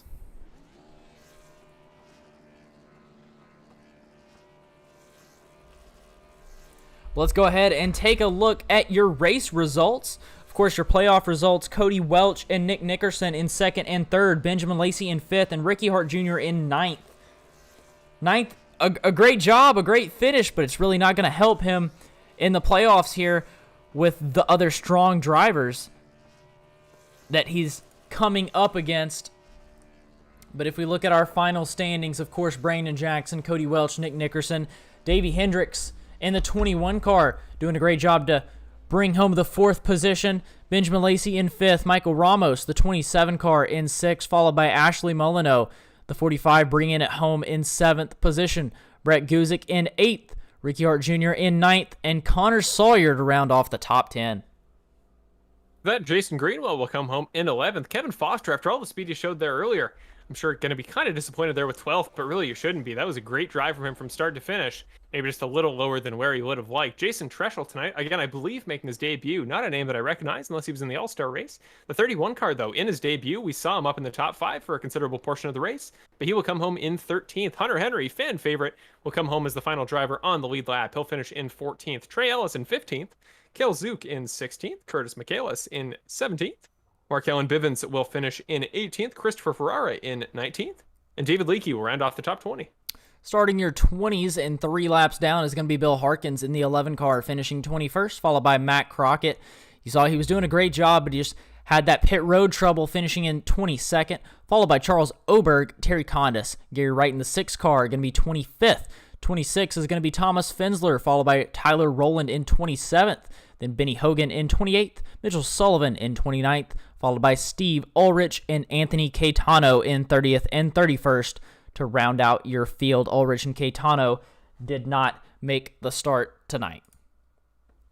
One more time, though, before we get the interviews, I want to go ahead and tell you guys, just remind you again one more time to subscribe to Full Send Racing Network on YouTube if you want to keep up with us next season. And we announced that next season schedule a little bit earlier, and we'll show it to you again after our interviews are over. But Full Send Racing Network on YouTube, you can look it up on YouTube, look for the orange logo or the link down in the description. But we're going to go ahead and get ready to pull these guys in, get ready for an interview. It's going to be Nick Nickerson in the 3rd position. We haven't seen Marshall interview him too many times in 3rd position. Usually when he's getting interviewed, he's the last interview of the night. But I'm going to go ahead and throw it down to Marshall, who is with Nick. Hey, Nick, it's Marshall up here in the booth. You got me? Hey, what's going on, man? Oh, not too much. We were just saying a moment ago, Evan was just saying, really weird that we interview you here, you and I, and it's not the last one of the night, but man, the guys around you just weren't making it easy tonight. First of all, walk us through that battle there at the end. Like you and Cody, that was one for the ages. And I mean, championship importance aside, he was really putting you through it. He looked like he had a lot of oversteer. You looked like you had a lot of understeer. Just what from your perspective, what was kind of the difference between you guys there at the end? Not much. I mean, we're pretty much on par. You know, I was kind of reeling them in just a little bit because I was trying to change my lineup just the tiniest bit to see if I can get like a little bit more run out of them. And it was working a couple times. I think I got to the inside of them maybe a couple times, and I got to the outside of them once.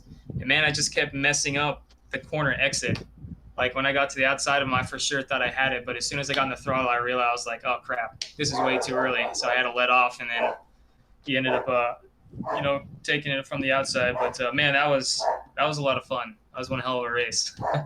Absolutely. And you talked about it there. That was one thing we saw as a common thread throughout the race. Guys in that transition through turns 2 and 4 off the corner back onto the straightaway looked really tough. And really, guys didn't really want to seem to commit to the high line tonight. Was that kind of the reason for that? And why did the middle lane look so quick? Yeah, that's I guess the biggest curveball because we all practiced the high line the past couple days. And then here at the race, like the high line was not viable one bit. I mean, anybody running up there was just giving up the bottom. So I think that's kind of a bummer. But, I mean, I think all of us that were in the race were able to figure out the bottom line relatively quickly. So, I mean, the top 5 of us were within just a tenth of each other.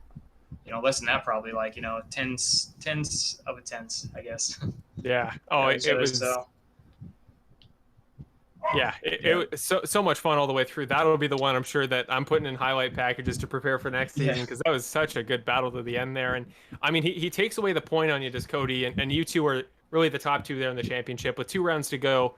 Ricky and Benjamin, to their credit, Ben coming home with a 5th, Ricky doing everything he could. Yeah. They're going to need a kind of a superhuman last 2 races there to make up the points they need. But Cody is still very much in the realm of possibility. He finishes 2nd tonight with a great drive.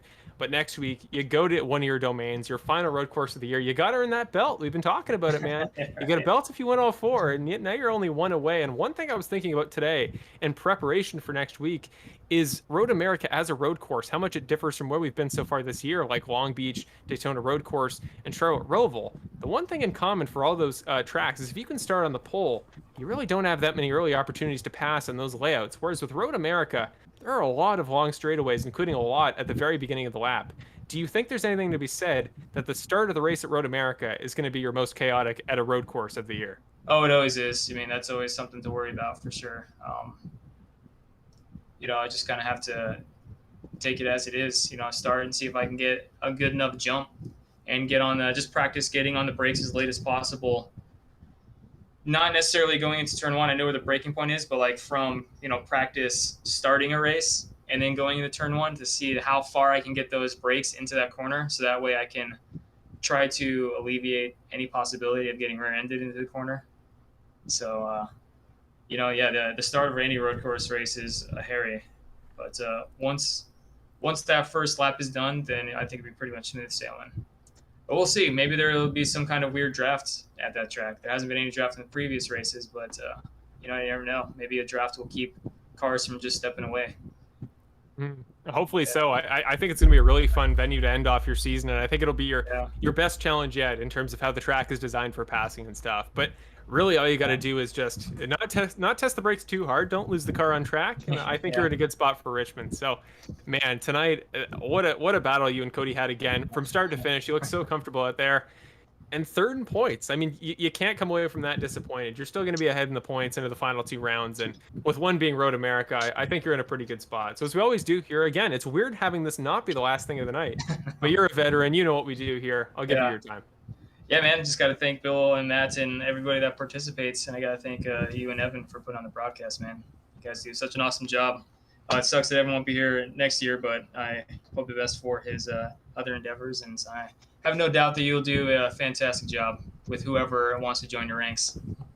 Awesome. I really appreciate that. I hope we get somebody great. And I know, Evan, you already said you'll be back here from time to time. So I'm sure you'll hear from him plenty, but it'll be great to see you and him on the track together. I'm looking to see what he can do there. And certainly the pressure is on Evan. I can't wait to see if you can convert that out there. But for now, congrats, Nick. Podium again. That's one of many on the air. I can't even count them anymore. Your stats are getting absurd at this point. So have a fun race at Road America. Can't wait for it. And maybe I'll put in the practice time and see if I can challenge you through the week. Yeah, man. Sounds good, man. Talk to you later. Awesome. Talk to you later. Have a great week. You too. All right, that was Nick Nickerson with Marshall. Now down here I've got Cody Welch. Cody, you got a copy? Yeah, I got you. Yeah, great finish tonight. Great run and an amazing battle there at the end with Nick Nickerson. Kind of walk us through those last couple of laps and that last battle that you had with Nick. What was really going through your head when he was on your back bumper? Oh, man, just try not to blow a corner and try not to give him an opportunity to get around me. I short pitted him on that last green flag pit stop to try to get out in front of him, and I did, and then got caught up a little bit with lap traffic, and he got right up on me, and I was sweating the entire time just to try and stay in front of him. Hell of a battle, though. It was a lot of fun. But, just trying to hit my marks, man. Do the best I can to stay out in front of him.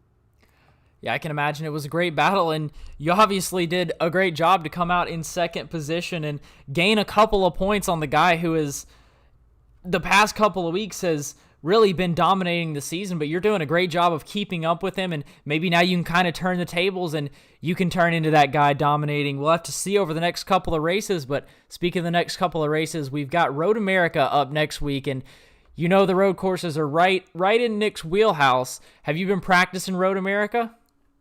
Well, absolutely. At least sit down once a week and put some laps in it. By no means am I the best or anywhere close to how good Nick is on road courses, but I have been practicing. I'm just, hoping for a good finish next week to keep me in the points chased and then hit her hard in Richmond. So it's kind of my game plan. Yeah, I'm ready to see it. I'm excited to watch this championship battle play out, but speaking of Richmond as well, is that a track that you're excited about? We've seen you do good on tracks that are sort of similar to that. Yeah, I'd say short tracks are more my forte over these 1.5 miles for sure. So it's definitely a track I'm looking forward to going to and seeing how good I can do there. So yeah, it should be exciting between me and the 2-car for the finale for sure. Yeah, well, we can't wait to see you in the finale. And just one more question before you go. We've got the trucks coming up next week. We're just talking on this broadcast about unveiling the schedule of the next season, Season 9. I may have said next week. I meant next season. But we're talking about unveiling the schedule, and I don't know if you've happened to seen the schedule, but I'm sure you do know that we're racing the trucks. And is that something that you're excited for next season? We know we saw Ricky. He came and he dominated the season before this. I can't remember if you were here or not, but Ricky really dominated the season. And this season he's done great, but nowhere near the success that he had in our previous season. Are you excited for the trucks, or do you think you'll be better or worse in the trucks, or about the same? What do you think? I don't want to jinx myself here, but I think I'll be better. These Xfinity cars, pretty much everywhere we go, they're, as you probably know, they're so tight to drive on these fixed setups. And I'd say I'm better driving a looser car or a truck, and the trucks are definitely looser on the fixed setup. So I'm definitely looking forward to it. And I'm fairly confident that I'll do pretty well. So we'll just have to wait and see. Well, that sounds good. I'm really excited to watch all you guys get in a truck, but before we go, this is your time. You've been interviewed plenty of times before. This is your time to say whatever you want. Shout out whoever you want to shout out. This is your time. Oh yeah, definitely. I want to thank Bryce Lewis, my spotter for the night, helping me out and get through this, and everybody that watches at home, my girlfriend for putting up with me doing this all the time, and you guys for putting the broadcast on, Bill and Matt, for everything they do for the league, and everyone that's a part of this. I love it. It's one of my favorite things to do, and can't wait till next season. Keep on doing it. Yes, sir. Definitely can't wait. We will see you next week when we head to Road America. Good luck. Thanks, man. All right, now I'm going to go ahead and throw it down to Marshall once again, who is with your race winner, the 99 car of Brandon Jackson. Mr. Brandon Jackson, can you hear me up here in the booth? Hi, guys. It's been a minute since I've been in here. It has. It's been far too long. You see there on your stats, 11 top fives. It's not like you're not accustomed to being up here towards the top of the leaderboard, but tonight we couldn't talk about you. I think that was part of the advantage. We couldn't jinx you because you were never doing something interesting. You were either up front or you were in the pits. You talked about pre-race. We even heard you talk about it, how these cars so much understeer, so hard to drive, so just tough here sometimes at Homestead. But you were flying, man. What did you figure out throughout the course of the run here to get that car to turn at Homestead? In all honesty, I just tried to place the car right along that first seam in both corners and just ride that seam as long as I can through the corner and just back the corners up. That's all you can really do with the car that's so tight. I just decided to back the corners up, and I mean, it was a challenge. Nick had a way deeper of a corner entry than I would, and whenever he was right behind me on restarts or coming out of the pits, I would have to get a little bit defensive. I would have to cut his line off going into the corner to make sure he couldn't get underneath me, and it was a struggle. But if you could park your left side right somewhere, either right above or underneath that seam, you're going to be golden. And I was just really patient getting back to the throttle, taking care of the right front, and that way I could have good drive off. And that also helped me in the long run because that made the right rear. I started to wear the right rear, and it made the car on corner exit become a little bit loose. And y'all know I love a loose race car, so that kind of just played right into my playbook. It seemed like it there by the end. Yeah, even with Ashley there pitting late, she was kind of your final real test there once you got through Nick earlier in the race, and yeah, she didn't seem to have that comfort that you did there. So you find a way through. It proved that don't even need to be the fastest in practice, though. You were very close to have the pace there by the end, and really they're all throughout. You talked about that battle between you and Nick. He had a great one as well with Cody, so he had a very fun night. But once you got past that battle there at the very end, you didn't start up front. Ashley, I don't know. I guess she got the undercut there to work, pitting a few laps before. But between Nick always seeming to find a way to come back late in the race, and Ashley leading you there in the final stint, when was that moment that you finally realized, yeah, nobody's getting me here? And what was that feeling like after such a long and hard season?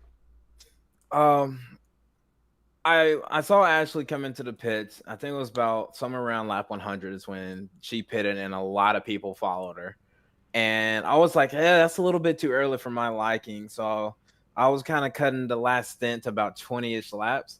And that's about the money zone for me being able to catch the people and not give up too much time to the guys around me that were actually racing, or like Nick and Cody and Kevin.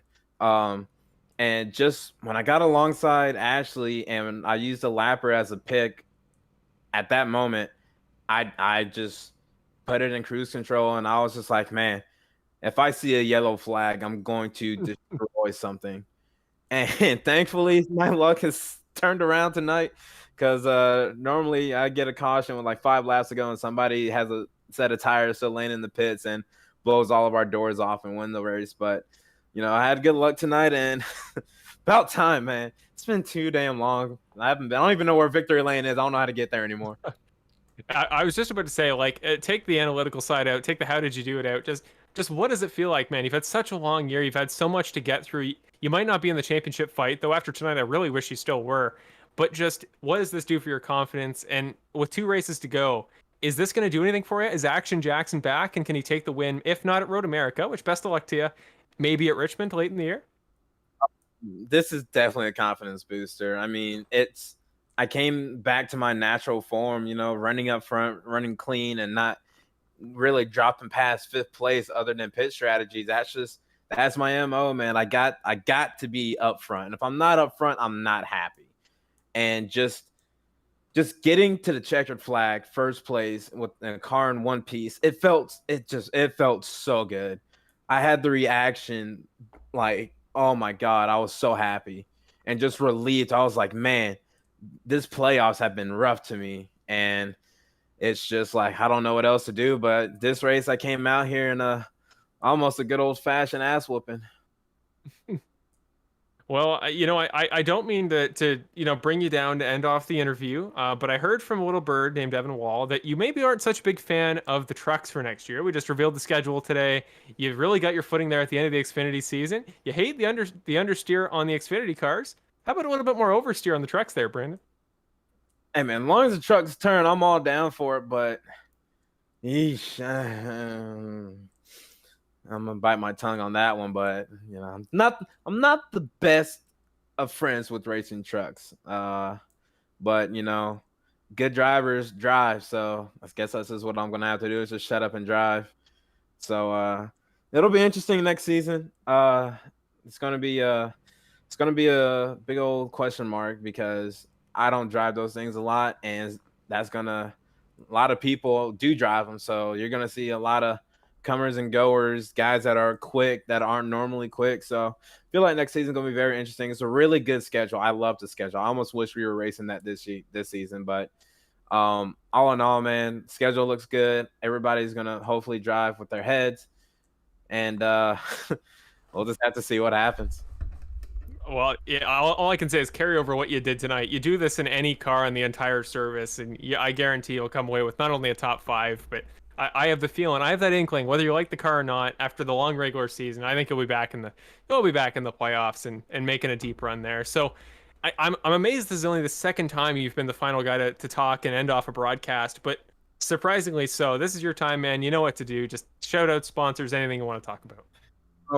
Got to go ahead and thank all of our veterans and servicemen and women that ultimately gave up their life to protect this nation that we call home. Got to go ahead and thank them first off. Second off, got to thank our boys in blue, that are out there in the streets every day trying to keep the peace. It's not always easy for us. So shout out just to my brothers that are in blue, and hope everybody comes home to their families. And shout out to the league, man. Really good race. We've had a lot of rough patch for races, but today was a lot of green flag laps, and it was a lot of fun. And shout out to you guys for putting on the broadcast, and my little bit of fans that are out there. I finally got y'all one. I don't know many of y'all, but I finally got us a dub. So I know it's been a long time coming since 2nd race of the season. So I'm happy, and I hope y'all are happy. You've been building up a fan base. I got family members that watch these broadcasts, and they wanted you to win, man. You've been building it up over the course of the season, and finally tonight's the payoff. So congratulations, Brandon. Great race overall. I wish you the best of luck next week at Road America. I know not everybody's looking forward to that one, but just make it exciting for us as you always do, and that's all we can ask of you. I got you guys, and like I said, I need somebody to show me the way into victory lane. I don't know how to get there. Well, it's a little late. We're gonna lose the server in a minute, but you'll be back there soon, and we can help you out. Good one. See you, man. You know what, Brandon? Just make sure that you don't stall it on your way to victory lane, and you'll be good. That's my only word of advice there. But that's going to do it for us here tonight. Brandon Jackson, your winner. Welch in second, and Nickerson is going to wind up with the third. But that's going to do it here for us tonight. And just one more time, I want to go ahead and shout out Full Send Racing Network. The link to that is down below in the description. Make sure you guys go subscribe to it so that you can catch all of our racing next season. Or you can just look up Full Send Racing Network. It's that orange logo. Also, here is the schedule for next season. And if you are interested in sponsoring a race, sponsoring anything, just let us know. You can contact Bandit Racing League on Facebook. Contact me by commenting down below, and I can get you to reach out with the right person, or you can email bhark24@yahoo.com. But otherwise, I think that's going to do it for us tonight, and we will see you guys next week at Road America. Y'all have a good night.